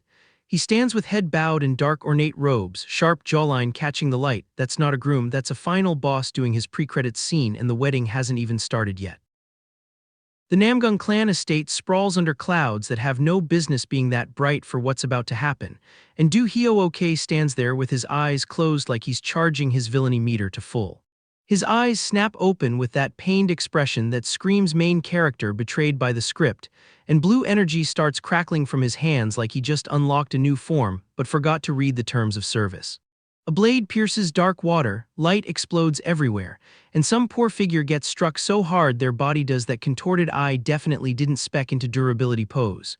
Two shapes clash in the spray like the system just announced a player versus player event with no level cap. A sword swings with enough force to make the panel vibrate. Some terrified red-eyed kid sweats through his own horror movie, and now, blasts across the screen like the director got tired of subtlety. A shadow figure lunges forward with glowing white eyes and that energy radiating outwards like Wi-Fi from hell. Energy erupts from dark water. A figure with wild black hair falls through a vortex of light like the tutorial boss just got demoted, and someone holds a glowing sword while announcing that was a close call with the emotional delivery of a man ordering coffee. The fight kicks back into gear with blue energy strikes in a dark environment. A towering shadow figure stands in pouring rain like he's waiting for his Uber, and some wounded guy holds 3 blades from his hand because apparently regular sword grip is for casuals. A monstrous shadow crackles with lightning in a stormy cavern, and the whole scene looks like someone turned the brightness settings to cosmic horror. A shadowy figure's eyes glow intensely, a man lunges forward in mist, and a warrior silhouette gets engulfed in blinding blue light during a clash. The abstract energy blast in blue and white against black looks like what happens when you max out your graphics card and regret everything. Chaos erupts with blue blasts and blood splatters in a stormy environment. A figure in blue gets consumed by energy with blood flying everywhere, and a silhouetted warrior with glowing eyes unleashes a blast amid lightning and gore. A sword flashes with brilliant energy leaving light trails and blood, then a figure lunges through the storm of blue and red like the color palette itself filed for emotional damage. A massive kanji dominates the foreground against a full moon and lightning-filled sky. Lightning strikes a cracked surface with that same character, and then violently through a stormy landscape. A fallen warrior lies in a pool of blood, and a massive blood-dripping sword descends from above as lightning crackles around the body. The system just dropped the game over screen in the most cinematic way possible. A figure crackles with blue lightning from head to body like they just won the lottery and the prize was electrocution. Someone exhales phew at the stormy sky and then declares finally, I won, with the grim expression of a man who absolutely did not enjoy the process. That's the face of someone who speedrun hard mode and aged 10 years in 10 minutes. A person in green robes stares at glowing hands while admitting meridians were only temporary, which is the most devastating post-buff realization since every gacha player ever. A young man looks underpowered surprised at traditional architecture, and then the system interface appears with progress bars and dragon motifs like the devs finally remembered to add the user interface patch. Our guy looks right with a slight smirk and says a job change, which is the calmest reaction to a class reset I've ever seen from someone who definitely didn't plan this build. Guards with torches stand in dark interiors, while someone reflects that the last opponent was probably level 15 or 16. And then he covers his mouth with that grim expression, thinking, just when I thought I was getting stronger, this won't be easy. Bro just got his stat sheet and realized the downloadable content enemies scale with your trauma. A young man with messy hair and startled eyes clutches his chest like the system just sent him a push notification for existential dread. A massive army stands on a stone platform overlooking the sea with a wall behind them. Some ponytailed man looks forward with neutral expression in front of traditional architecture, and the whole scene shifts to bright blue sky with tiered roofs and mountains. The patch notes just added a whole new zone and didn't even warn us about the server merge. A long-haired man looks to the side with that subtle knowing smirk like he already read the spoilers. A ponytailed young man walks forward with soldiers marching behind him, and someone urgently speaks about alerting the shadows immediately while another commands hold on a moment. Young Lord Du, a man in a long coat, approaches soldiers while another looks down. And then someone questions what the Boundless Sword Unit leader is doing out at this hour. The answer is apparently causing problems on purpose, which is just standard non-player character behavior at this point. A close underpowered shows a man with dark hair and a slight smile, shadows obscuring his face like he's running a stealth build in broad daylight. Someone smiles and mentions hearing about a light to bless the wedding. A robed figure stands with hands clasped looking down, and then light brown hair asks sarcastically if the investigation truly turned underpowered a blessing. An older man with disheveled hair stares forward with startled eyes and gaping mouth. That's the face of someone who just realized the blessing was actually a threat with good marketing. A close underpowered on a man's intense glowing yellow eye with furrowed brow and rain or tears streaking across his face. Then soldiers stand at attention in front of a building, while dark-robed figures hold small daggers behind their backs. A ponytailed young man looks underpowered at the bright blue sky. A silhouette of long hair stands against that same brightness, and the whole sequence feels like someone about to make a decision that requires 3 save point files worth of consideration. A group of uniformed men face away from the viewer while someone declares I won't take no for an answer, which is negotiation in the same way a raid boss negotiates with your health bar. Dark-robed figures stand solemnly in a courtyard. A shadowy monstrous figure with glowing red eyes looms against blue sky with Kogomtu Inus overhead, and a lone figure walks down a grand ornate street while another observes from behind. Then a man with wide, terrified eyes stares forward in shock, his face partially obscured by shadow. The no was apparently not taken, and now we're all dealing with the consequences. A gaunt, wild-eyed man screams with tongue hanging out, clutching his head like his sanity just hit 0%, and then Do Hyo-ok himself shouts his own name in anger with blue and black action lines amplifying the rage. A massive glowing Korean character dominates against a burning city and vibrant sky, then an indoor explosion showers debris as two figures react to the blast. The blessing has officially been upgraded to apocalypse with typography, and nobody got the memo to evacuate. Soldiers stand at attention with swords while a blurry figure prepares to strike in the background. A wild-haired man looks underpowered, terrified out of kings. In a speech bubble, and then someone screams in anguish with mouth wide open and embers floating around him. A blond man looks on in shock as energy erupts from below, and a figure engulfed in blinding yellow light unleashes a blast while another observes.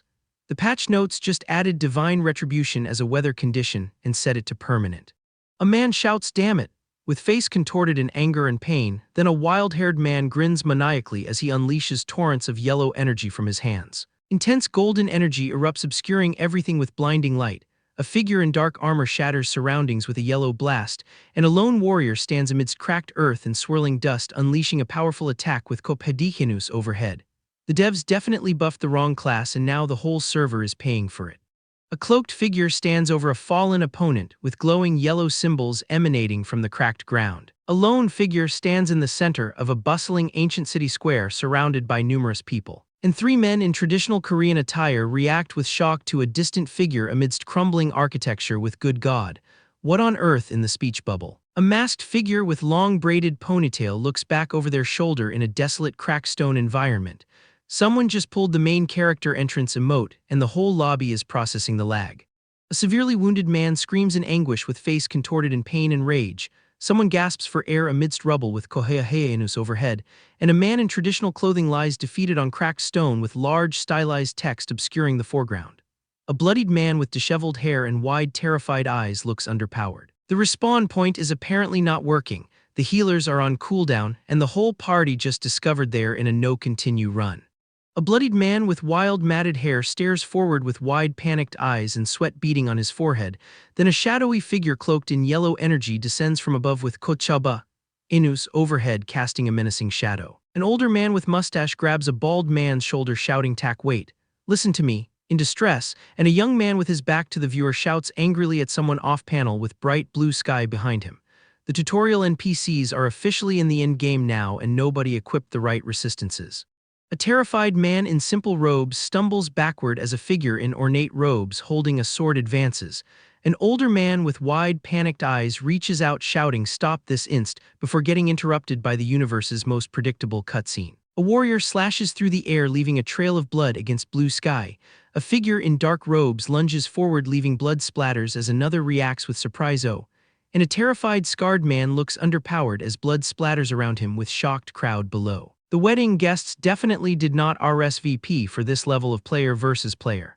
A man's head covered in blood is shown upside down as he screams in terror with shocked onlookers in the background. A panicked crowd surges forward shouting that young Lord Do has lost his mind, while a lone figure stands silhouetted in the distance. And two men scream in terror, urging everyone to run for their lives. Then a man with spiky hair and cracked skin grins manically, making a "come here" gesture with thumb and index finger. That's not a villain, that's a whole different genre of psychological damage wearing someone's face.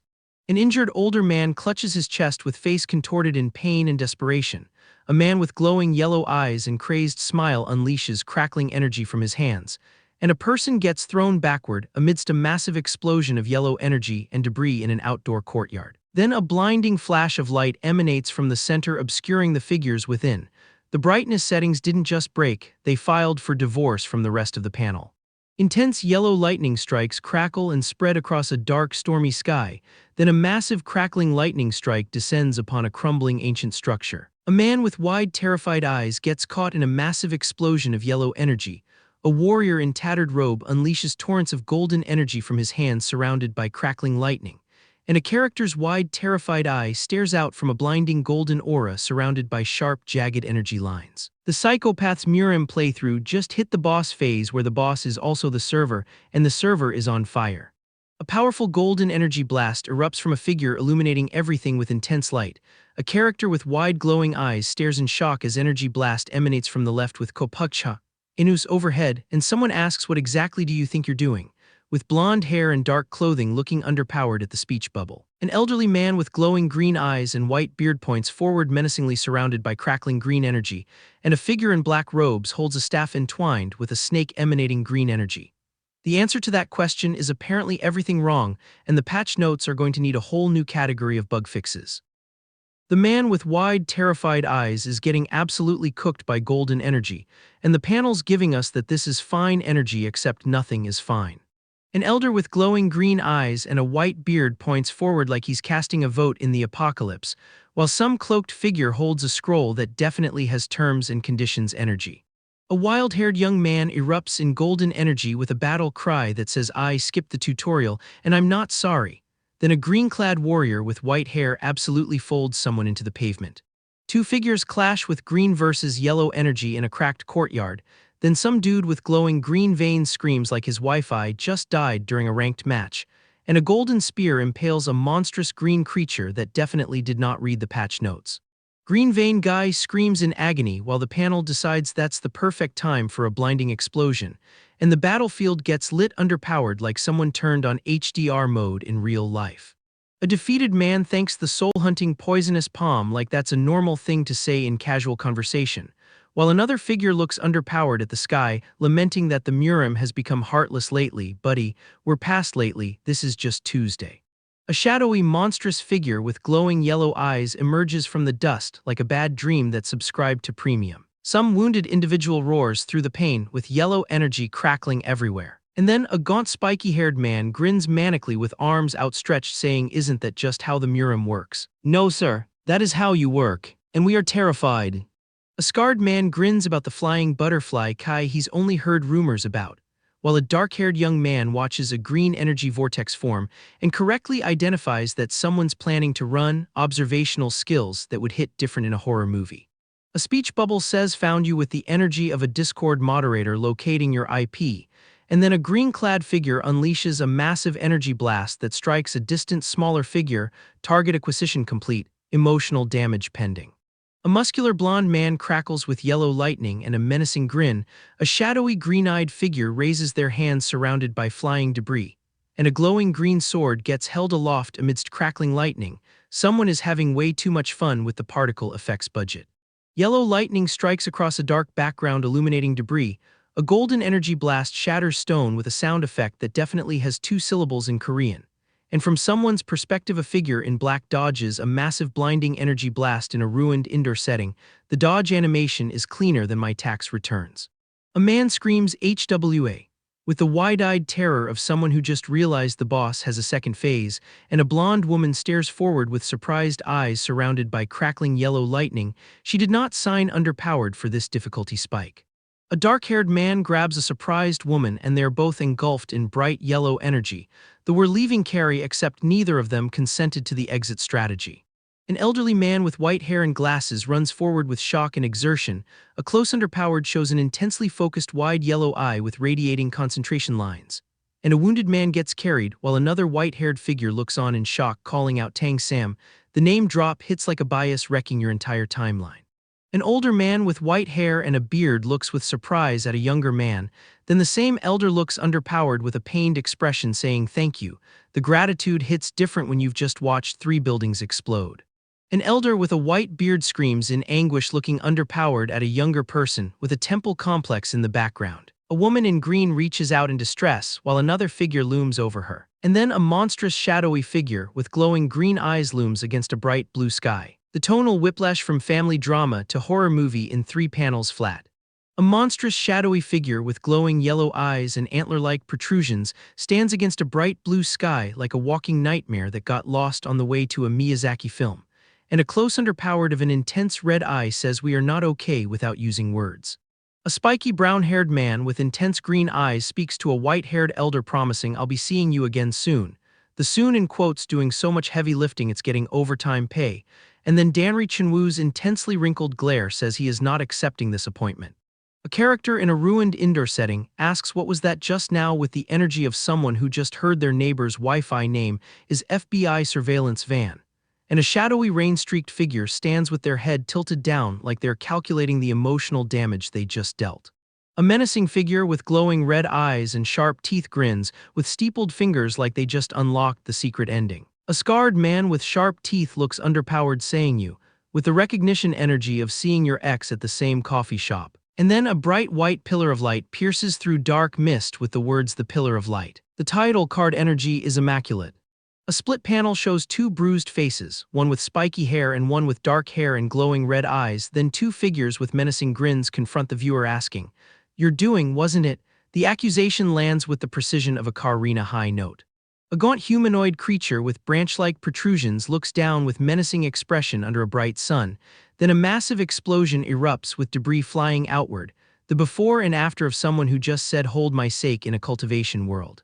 A wounded crying woman gets carried by a cloaked figure calling out grandpa, and then Jo Pyong's face contorts in terrified recognition of empty eyes before death, the emotional whiplash from family panic to final horror in adjacent panels. A severely wounded, bloodied figure with a blade protruding from their back slumps against a wall, while a speech bubble asks OK supposedly killed. The question mark doing more emotional labor than most protagonists. And then Danri Chinwoo sits contemplative in a dilapidated room with his splendid white beard flowing to his chest, processing information at the speed of a man who has seen too many plot twists. Two large birds clash violently in midair with blood and feathers exploding against a fiery orange sky, while an older man with white hair looks out at a sunset over mountains as another figure walks away with a cane. The nature documentary meets political drama aesthetic that this series somehow makes work. A weary man with a bandaged forehead speaks in a ruined landscape under a fiery orange sky saying we have three options left. Then an older man on a throne gestures while speaking to a younger man whose back is to the viewer. The options conversation that every strategy game player has had at 3 a.m. before deciding to restart the campaign. A person in formal attire acknowledges with understood, the single most expensive word in military fiction, and then an elder sits on a chair with several figures before him considering who could possibly handle a mission that the first two options can't solve. An older man points forward describing a person, a noble warrior with exceptional something. The sentence gets cut off like a Netflix buffer, and then an elderly man with glowing yellow eyes looks to the side like he already knows who they're talking about and he's not happy about it. Danri Chinwoo sits gesturing with his white beard saying but even he couldn't break through that many enemies alone. Then an elder on a throne tells a younger man that's why we're going to use them. The them in question being the hundreds of guests currently at the clan. And suddenly, this wedding invitation feels like a terms of service agreement nobody read. The elder's chest fills the frame like someone just activated intimidation aura at max volume. Danri Chinwoo, the man whose beard has its own postal code, gets hit with the family plan, evacuate guests through Lake Soho, beg for reinforcements like it's a Kickstarter campaign for not dying. Namgung Byok grimaces like he just tasted his own mortality. The plan is desperate, the math is worse, and Danri Chinwoo kneels like a man who knows exactly how much his pride costs per pound. Spoiler, it's on clearance. The Yangtze's 18 waterways get name-dropped like they're about to drop a mixtape that saves the clan. Ships wait at the dock like Uber Black for the apocalypse, and Danri Chinwoo asks the only question that matters: when does his guilt trip depart? Two elders share a look that says we're too old for this questline. Danri Chinwoo's I'll get ready hits different when you know he's packing for a suicide mission with extra suicide. The man is doing emotional damage to himself before the enemy even clocks in. Chinwoo's troubled face is doing more acting than most shonen protagonists manage in 12 episodes. Dang Hua kneels before him like she's about to inherit something cursed, which she absolutely is. The real gut punch, he doesn't want Namgung Hai to see him break. Sir, this is a war crime against my emotions. The man covers his face like he's trying to uninstall his own grief. Chinwoo hits him with is that really the only reason, and the silence that follows is so loud it needs its own volume slider. This family communicates exclusively through trauma and implication. Chinwoo grimaces like he's chewing glass and legacy in equal measure. Won't even last 10 days, the kind of prognosis that makes hospice care look optimistic. He grips his blade like it's the only therapist who ever understood him. Murim healthcare is just vibes and violence. And then the POV shifts to someone who heard every word. A monster with glowing green eye and dental work that screams eye floss with bones grins in the darkness. The soul-hunting poisonous hand just got his infiltration strategy leaked like a beta build. Patch notes, security breach critical. Chinwoo declares his return with reinforcements like he's ordering at a drive-thru he'll never reach. Dang Hua's grandpa cracks in her throat like a dropped glass. The kneeling, the bowing, the generational trauma, this clan sends people off to die with more ceremony than most weddings. Emotional damage, stacking. Full moon, lone figure on rocks, misty water. The cinematography is doing unpaid overtime. Someone's about to monologue and that someone is absolutely not emotionally prepared for what they are about to learn. Byonyong, or whoever's wearing Duhyo OK like a rented tuxedo, smirks at the Namgung plan like he just read the spoiler thread. Too many uncertainties, said by the man who is the uncertainty. Dang Hua clutches her head, finally doing the math her grandfather couldn't. They've been played since the character select screen. Dang Hua's HM is the sound of a brain buffering at 240p. The realization hits her like a system notification she can't dismiss. She's standing next to the final boss and he brought his own lighting. This is awkward, the official tagline of every person who's ever made eye contact with a psychopath in evening wear. The from Byonyong lands like a loading screen between dialogue trees, two figures on rocks, one having an existential crisis in real time. Dang Hua hunches over, illuminated by what I can only describe as dramatic regret lighting. And then the reveal. The blonde, the grin, the body horror with a skincare routine. A cloaked figure meets what I can only describe as if a gym bro did a blood pact. The blue-eyed speaker calls him Shifting Shadow, which is either a title or the most unhinged K-pop stage name I've ever heard. And the grinning, shirtless, tattooed nightmare just stands there like he's waiting for his solo shot in the music video. Masamo would never. The white-haired figure asks for excuses like he's collecting them for a scrapbook. Byonyong's stratagem was supposed to make him an orthodox hero, the long constitution, the deep cover, the I'm one of the good guys speed run. But he's here now, grinning through vein markings like corrupted data made flesh, and the line that drops is pure unhinged. Just because I'm here doesn't mean I can't be a hero. Brother, you are the villain origin story, you are the warning label. The body horror escalates like someone turned the morph slider to biblically inaccurate. Veins pulse, flesh reshapes, and then blonde, pointed ears. Grin that says I studied abroad in hell and graduated top of my class. With this appearance, I don't even need Namgung Hai as a witness. The shapeshifter just removed the only witness requirement from his alibi. That's not a plan, that's a patch note that says remove dependency on non-player character. Byonyong surveys his own face like he's reading a 5-star review he wrote himself. Greatest beauty in Anhui, and they weren't lying. The narcissism is so dense it has its own gravity well. The blonde grin fills the frame like a jump scare from the vanity department. Namgung Hai looks underpowered at this horror, wearing her face like a Halloween mask, and the uncanny valley just became a canyon. The figure on the shore watches ships sail like he's calculating their funeral expenses. Then the scream, the yellow-eyed rage, the contorted features, the hangul, ko'enus that Korean sound design uses when a soul files for divorce from its body. Something is breaking in someone and we're not being told who. Classic murim-psychopath, trauma first, context never. Clash, the energy distortion is doing things to my retinas that I didn't consent to. Two figures collide with enough force to make the background question its life choices. You depraved bastard, seriously, the dialogue is technically an insult, but functionally a compliment from someone of his caliber. This is what peak Murim beef looks like, and it hasn't even hit the second verse. Owl Descent, Messenger Hawk, tattered banner with a single brushstroke character that probably translates to you're already surrounded. The cloaked figure by the water catches the signal like he's checking his DMs. The boats have set sail, the most chilling notification tone in the martial world. This is not a wedding anymore. This is a server-wide event and nobody opted in. The blonde nightmare smiles like she just got the notification that her Uber to chaos has arrived. Namgung Clan's side seems much more interesting, said while standing next to the woman whose face she stole. The social dynamics here require a flow chart, a therapist, and possibly an exorcist. Dang Hua's expression says she's currently updating her will. Namgung Byok, or whoever's running the one of the 10 great masters can't handle this copium, gets interrupted by an eye-widening realization. The pointing finger, the accusation, the kneeling woman in white and blue, someone's getting blamed for a conspiracy they didn't architect, and the real architect is wearing their face in another zip code. The clan's internal comms are about to hit maximum dysfunction. Not a chance Hugh Young delivered with the casual cruelty of someone who knows they're the main character in someone else's tragedy. And then the name drop, Byonyong. The white-haired man reaches out like he's trying to grab a plot thread that's already unraveled. Too late, the shapeshifter's already on the next save point file. Silence on the shore, ships in the distance. 3 figures on a balcony watching their own funeral arrange itself in real time. The fleet sails toward lights that aren't salvation, they're the trap's welcome mat. Someone clutches their head in the woods like they're trying to uninstall the memory. Another sits with split-colored beard, holding what might be a sword or a resignation letter. The clan's leadership is having simultaneous breakdowns in different biomass. The grand building glows against dark clouds like a target acquisition system. A lone figure climbs aboard, back turned to us, watching the moonlit lake like they're calculating the exact frame count until everything explodes, and then launch the boats.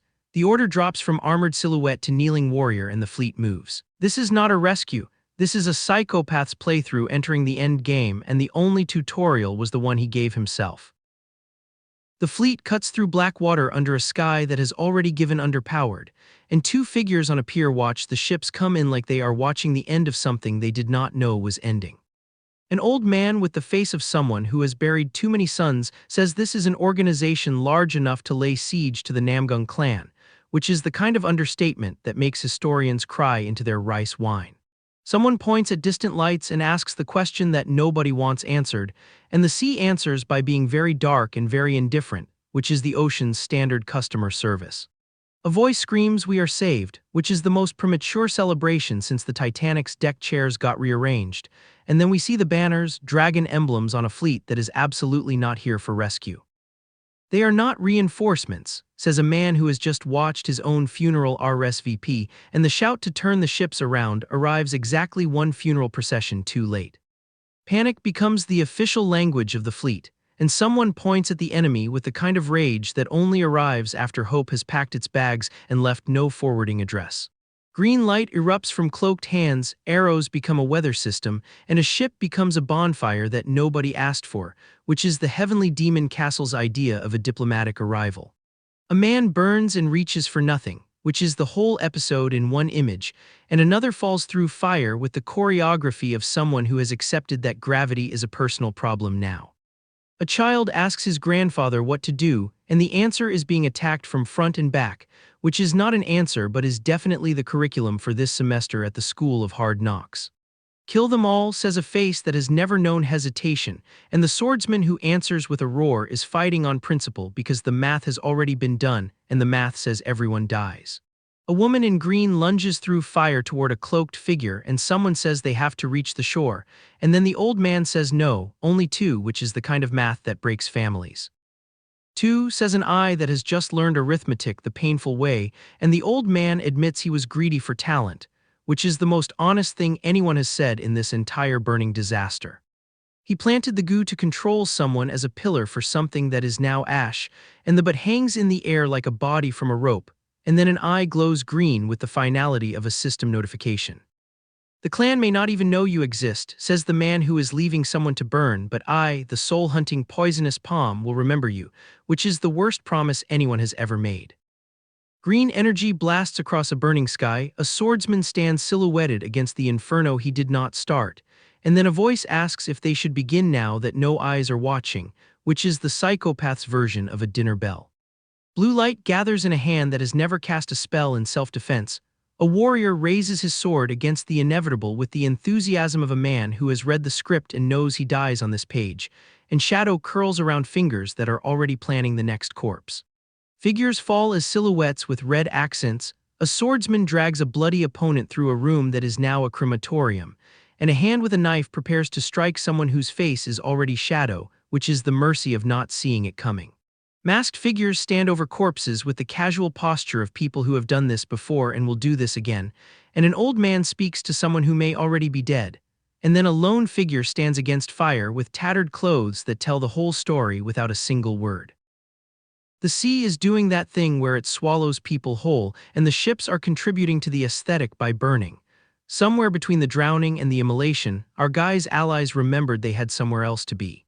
Masked figures with glowing eyes stand in formation like they rehearsed this entrance, which they probably did, because nothing says professional demonic cult like synchronized torch holding. Green energy lashes out from a cloaked figure who apparently mains a warlock build, and the Korean sound effect for this moment has two syllables that together mean you're all having a very bad days. A lone figure stands in the inferno with the posture of a man who just realized the escape part of his escape plan was more theoretical than practical. The wounded are doing their best impression of people who might survive, which is generous of them given the circumstances.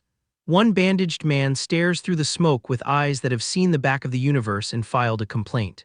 A bloodied man with a smile that absolutely should not be there surveys the carnage like he's raiding a restaurant experience. Someone shouts about turning this place into a bloodbath, which is technically a retrospective observation at this point.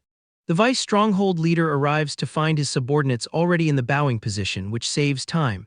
They cleared the ships, which sounds like progress until you remember what clearing means in this context. Further instructions are pending, presumably including stop dying. A warrior silhouettes against the wall of fire like every final boss wallpaper ever made, and an elder greets them with the warmth of a man who knows exactly how much this alliance is costing him. They stand on a platform overlooking a fleet at sunset, which would be romantic if the conversation weren't about herding someone toward a mountain like they're planning the world's least voluntary hiking trip. A creature with too many teeth and not enough therapy lunges from the darkness, and the only thing standing between it and dinner is one silhouetted figure with a pole and the absolute confidence of someone who has never read the monster's stat block. Green eyes glow in the shadow with the menacing intensity of a GPU under full load, and somewhere in that darkness, something with claws for hands is doing shadow puppetry that absolutely no child should witness. Warriors in green charge with swords drawn because apparently the energy blasts weren't getting the message across. A hooded figure with glowing eyes prepares another spell with the grim determination of someone who's already mentally drafting their villain monologue. The soldiers they're attacking have that very specific "we are not being paid enough for this" expression that you only see in historical reenactments and retail. An old man with a beard and a younger fighter get caught in the violence, and the old man's grin is doing something to his face that medical science would classify as concerning. This is not the smile of someone who is winning. This is the smile of someone who has forgotten what winning was supposed to feel like. In a forest clearing, survivors sit in a circle like the world's most traumatized support group. One man looks underpowered with the shocked realization that the trees are not, in fact, going to save point them. Someone says they need to reach the Danri clan immediately, which is the martial arts equivalent of "we need to talk to the manager." A lone warrior stands stoic as attackers charge because dignity is apparently more important than survival math. A bandaged man with red eyes waits in the center of shadowy figures like he's the surprise final encounter of this dungeon. Someone shouts pirates, which is either a warning or a very delayed genre realization, and at this point neither would surprise me. The fist light goes nuclear first. Then the whole panel becomes a migraine in blue. Someone is overclocking their cultivation so hard their own body files a complaint. Our guy in the shadows is not here for the tournament arc, he's here to delete people from the server. The energy signature reads less martial technique and more "I brought a gun to a sword fight," and you're about to find out why that's unfair. That purple eye is doing the "I've seen your browser history" stare. The shadow speaker calls the whole display shabby tricks, which is rich coming from someone whose entire aesthetic is edgelord who peaked in high school. Swords meet in midair and neither party brought a safety net. The red-eyed lunging specialist is giving main character who skipped the tutorial energy while the other one is discovering that aerial combat has no pause button. The roar comes with its own sound effect budget. Then someone gets introduced to the ground at high velocity, blood yellow impact text, the whole nine. The beard guy in close underpowered has that expression your grandfather makes when the Wi-Fi goes out during a comeback stage. The narrator drops the thesis statement, "In a real duel, secrets win." Bandage face knows this. He's been running stealth build since Act 1.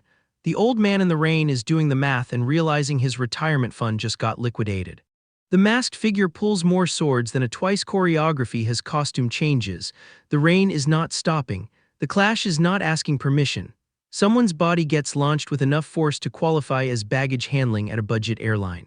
The pained UGG is doing heavy lifting. That's not a battle cry. That's a man discovering his health bar has opinions. Meanwhile, the cloaked figure is leaving blood trails like he's signing autographs, and the monster in the corner is waiting for its cue like a patient stagey hand. Someone screams die with the confidence of a man who has never met our protagonist.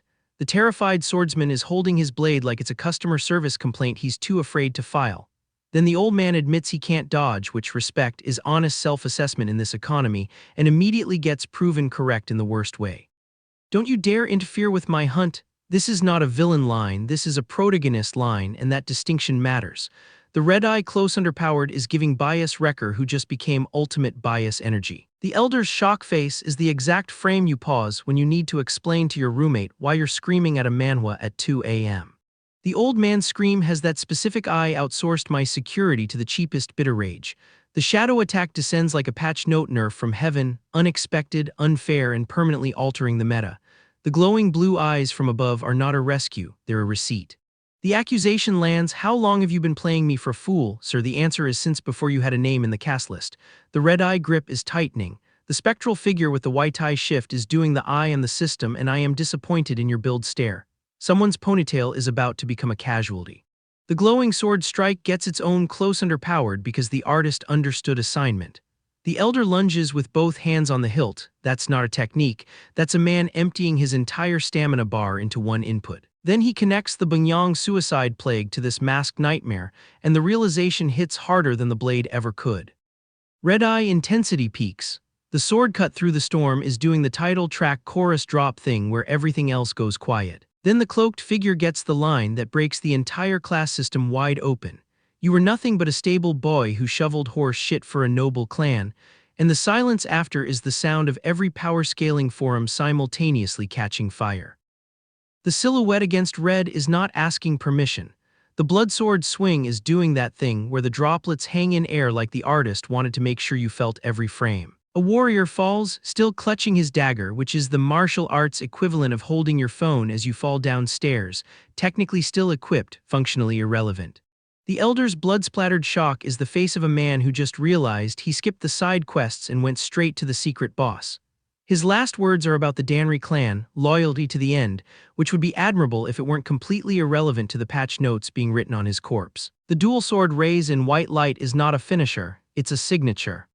"I told you, the one with more secrets always wins." This is not dialogue, this is the series thesis statement wearing a trench coat and calling it fashion. The bandage figure's stare says he's not done. The field of bodies says he's already won. The only question is who's still breathing enough to read the patch notes. The battlefield has that special energy where everyone's simultaneously losing and pretending they're not.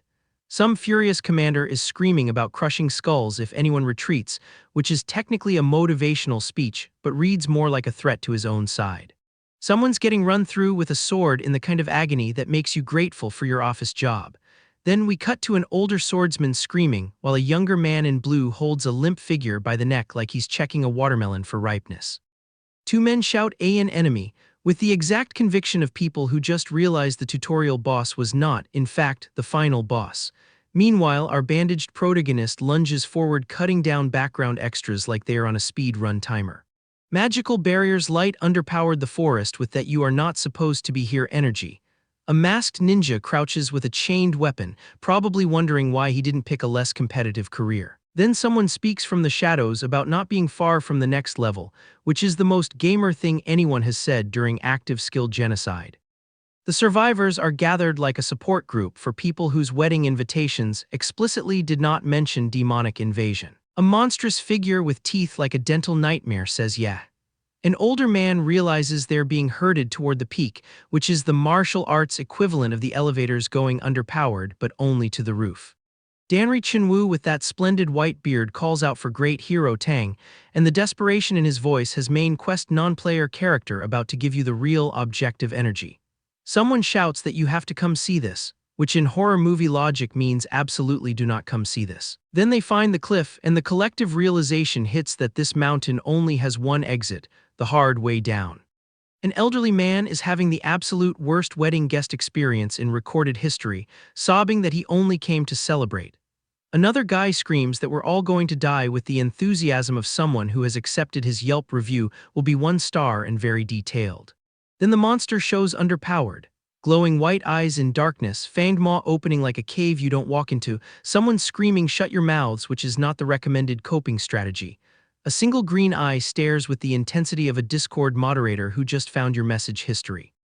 Someone declares they'll personally kill every single bastard that climbs underpowered here, which is the kind of line that sounds heroic until you do the math on how many bastards are currently climbing. A wolf-like creature roars. A gray-skinned monstrosity shouts, "Do you really think we can't do it?"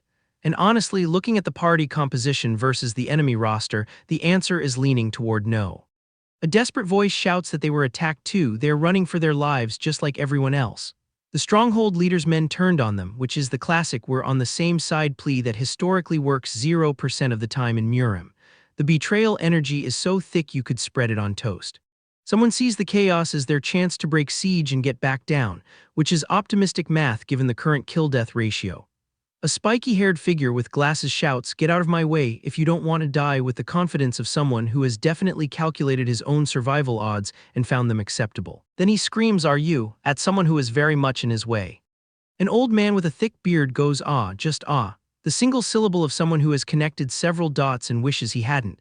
Then a wild-haired figure shouts, "Maybe you'll recognize me with this face," which is either a dramatic unmasking or the worst party trick ever attempted under siege conditions. Another old man stares into the forest with the 1,000-yard gaze of someone who has seen the patch notes for the next update, and they are not favorable. A feral creature with glowing green eyes snarls with dental work that suggests evolution took a very specific path. Then someone roars, "Do Hio okay?" with the kind of personal vendetta energy that makes you realize this wedding had +1s from several revenge arcs. A woman with her hair in buns speaks urgently about not having time for nonsense, which is rich coming from anyone still at this wedding.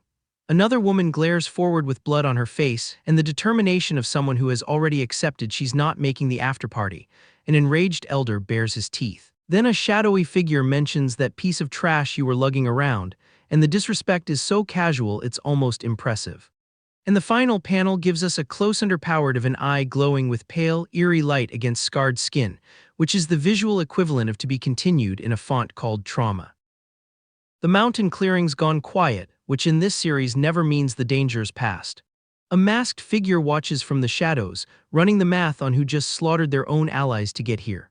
Someone else isn't doing so hot, bandaged, bleeding, one red eye visible through the wraps. Whatever's coming, it's got backup. Angular armor, dim lighting, the whole ominous package. Then the grinning starts and suddenly the room feels smaller. Out in the valley, a lone swordsman stands his ground against numbers that don't favor him. Classic Murim Tuesday. Another figure watches from the tree line, hand on chin, calculating whether intervention's worth the cardio. The monstrous one finds his voice. He's been waiting for this reunion, counts to 3 and violence answers before he finishes. The kind of chaotic brawl where you can't tell who's hitting who until someone stops moving. System check, stats, skills, equipment, all the role-playing game menu diving you'd expect from a man who treats murder like a side quest. Someone's leveling underpowered and the light shows blinding. Blue-white, the color of bad decisions accelerating. The figure stands alone on the ridge afterward, hair catching the wind, already thinking 3 moves ahead.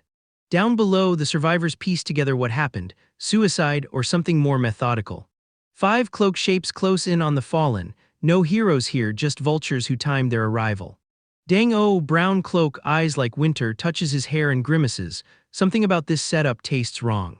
The white-haired one grins through the blood. Settling for second choice, he calls it.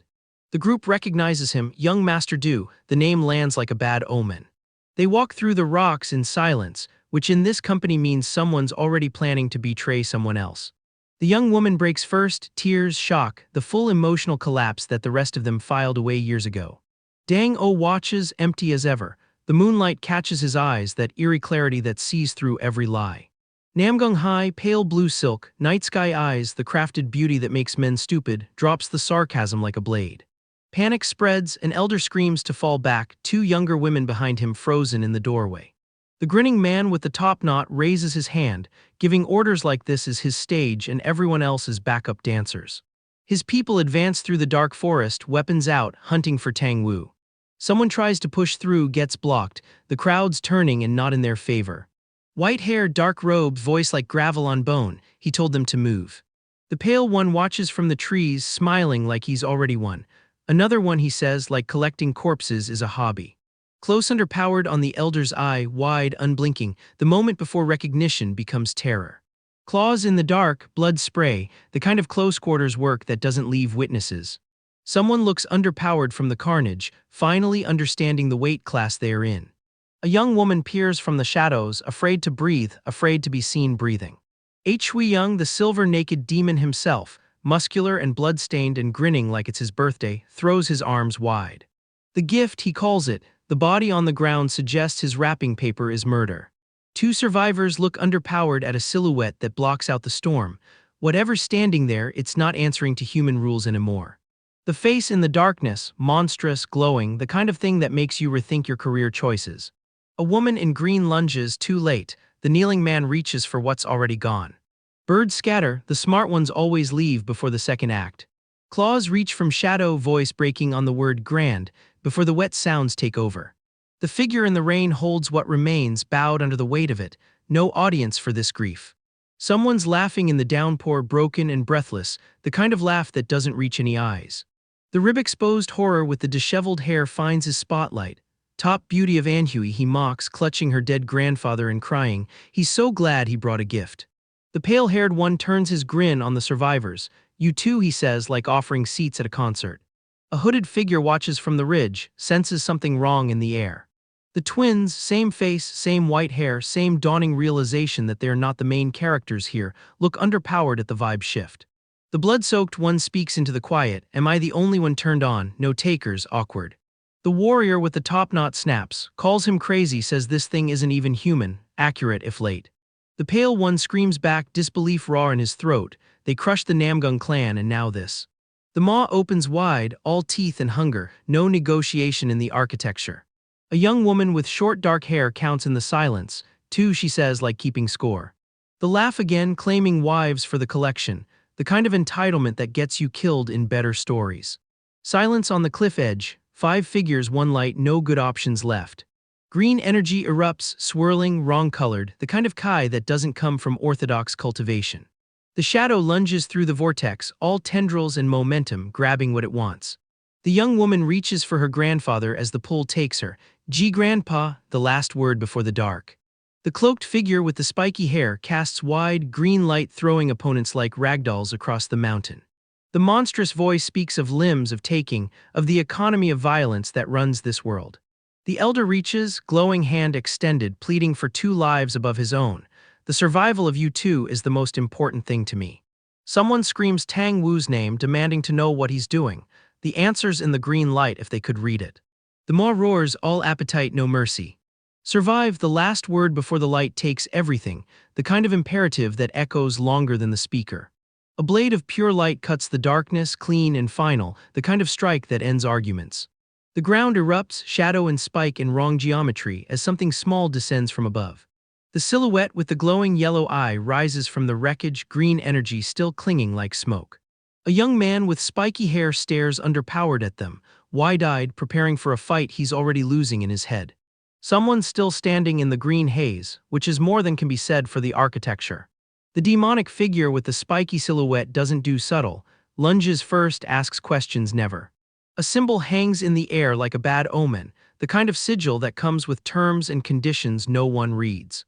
My sword, the cry cuts off, which usually means the sword isn't the problem anymore. Blue energy meets shadow tendrils, the surprised eyes say this wasn't in the training manual. Whatever lunges through that explosion doesn't care about collateral damage, or collateral. A swordsman arcs through the chaos, blade first, the kind of entrance that costs extra in a tournament bracket. The ground shatters, not cracked, shattered, the kind of structural failure that voids warranties. Sound effect as punctuation, the panel equivalent of a mic drop. Spiky hair, fierce expression, the kind of face that screams main character energy in a supporting role's body.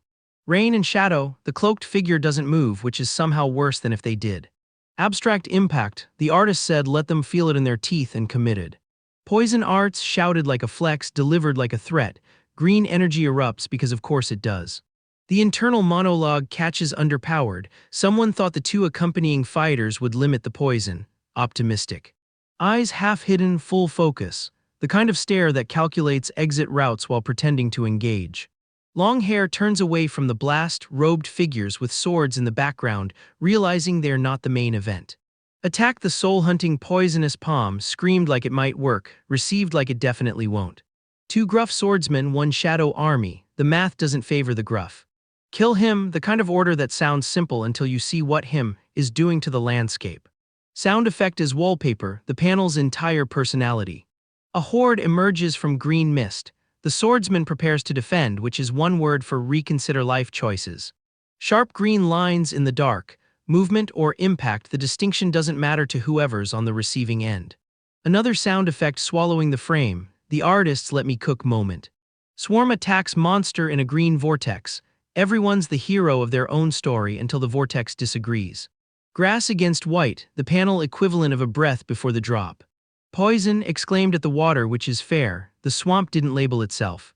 More grass, more water, nature's indifferent to the violence it witnesses. This toxic aura, someone's surprised by the poison in the poison fight, context clues exist.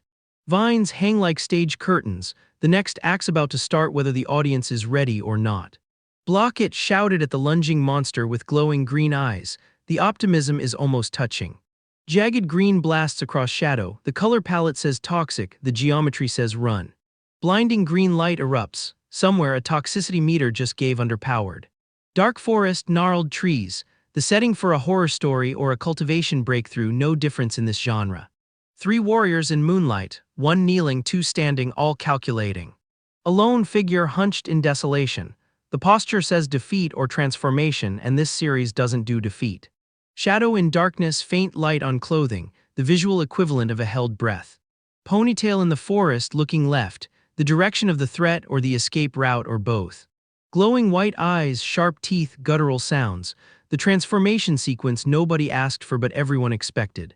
Hair buns deflects a projectile, efficient practice, the kind of parry that comes from repetition. Gaunt, bloodied, vacant eyes, the look of someone who's seen the back of the universe and wasn't impressed. Shadow and struggle, the panel doesn't show who wins, which means nobody's winning yet. The laugh of someone who finally feels alive, which in this context is deeply concerning. Blood-splattered white hair, contorted scream, lunge forward, the aesthetic of someone who broke through and broke with it. Hands grip wood, knuckles white, the restraint before the release or the preparation for it. I finally feel alive, spoken by the blood-stained face, the series tagline delivered by someone who means it literally. They were keeping these all to themselves, the discovery that changes everything or justifies the violence, same result. Two robed figures observe the green swirl, the audience for a performance they didn't buy tickets to. Save Point Me called into the distance as two figures vanish in green light, the survival instinct too late. Shadow erupts with green energy, smoke and light, the silhouette of someone becoming something else. Green kanji dominates the chaos below, the text literally overshadows the violence. Impalement, blood spray, the sound effect of finality, the monster becomes the monstered. Shadow monster looms in green mist, smaller figures in background, scale established, hope diminished. That being said, the conversational transition into more violence, because this is how conversations work here. Monstrous face over two obscured figures, the looming threat literally and figuratively. Impact shockwave in abstract space, the panel where physics takes a smoke break. Spiky hair lunges at bird-like creature with green energy, the matchup nobody predicted, the choreography everyone needed. Glowing blue eyes in green sparks, the color clash of two incompatible energies meeting. Blinding green light from below, blue lines radiating, the spectrum of damage fully represented. Green vortex engulfs the battlefield, the environment becomes the enemy or the enemy becomes the environment. Green blast with angular light, repetition as emphasis or the artist really likes this effect, both. Ethereal light from swirling green, the calm in the storm or the eye of it, same danger.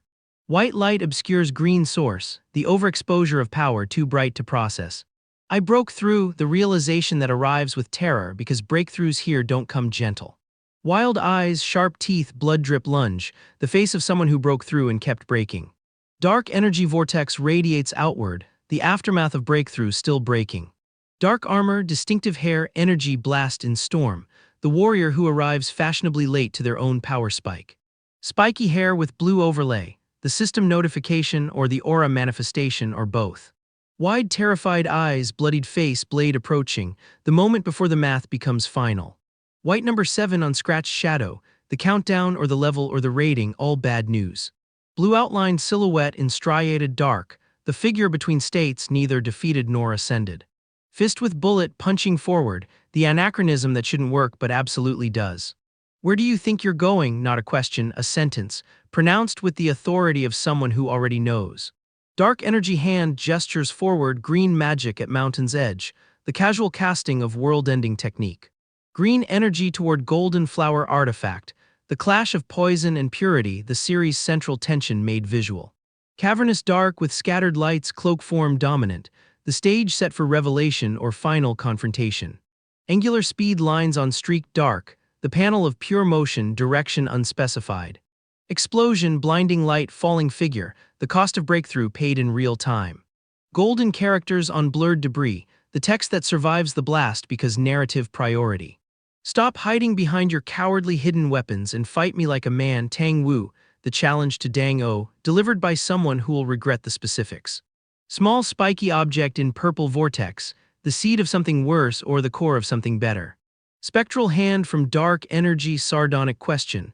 And you think 3-on-1 isn't cowardly, the hypocrisy called out by a ghost. Loud impact onomatopoeia dominates smoke, the sound of the argument ending or escalating.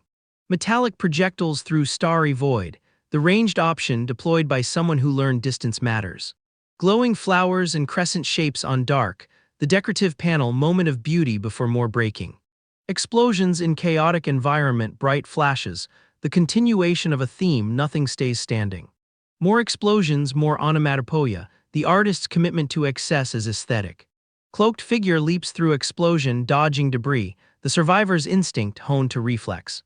Bright explosion, debris outward, dark streaked background, the panel of pure aftermath. As expected of the Tang clan, you're incredibly petty, the complaint of someone on the wrong end of poison arts. Dang O's reputation precedes him. Intense wide eye, dramatic light and shadow, the determination that doesn't know when to quit or that quitting was ever an option. Spiky white hair, 2 swords, intense surprise, the dual wielder who didn't expect to need both. Monstrous creature with twin red eyes lurks in overgrown forest, the local wildlife upgraded. Green-skinned creature, glowing yellow eyes, red orb obstruction, the close underpowered that refuses full revelation. Clenched fist glows green, poised, the punch before the punch, potential energy waiting.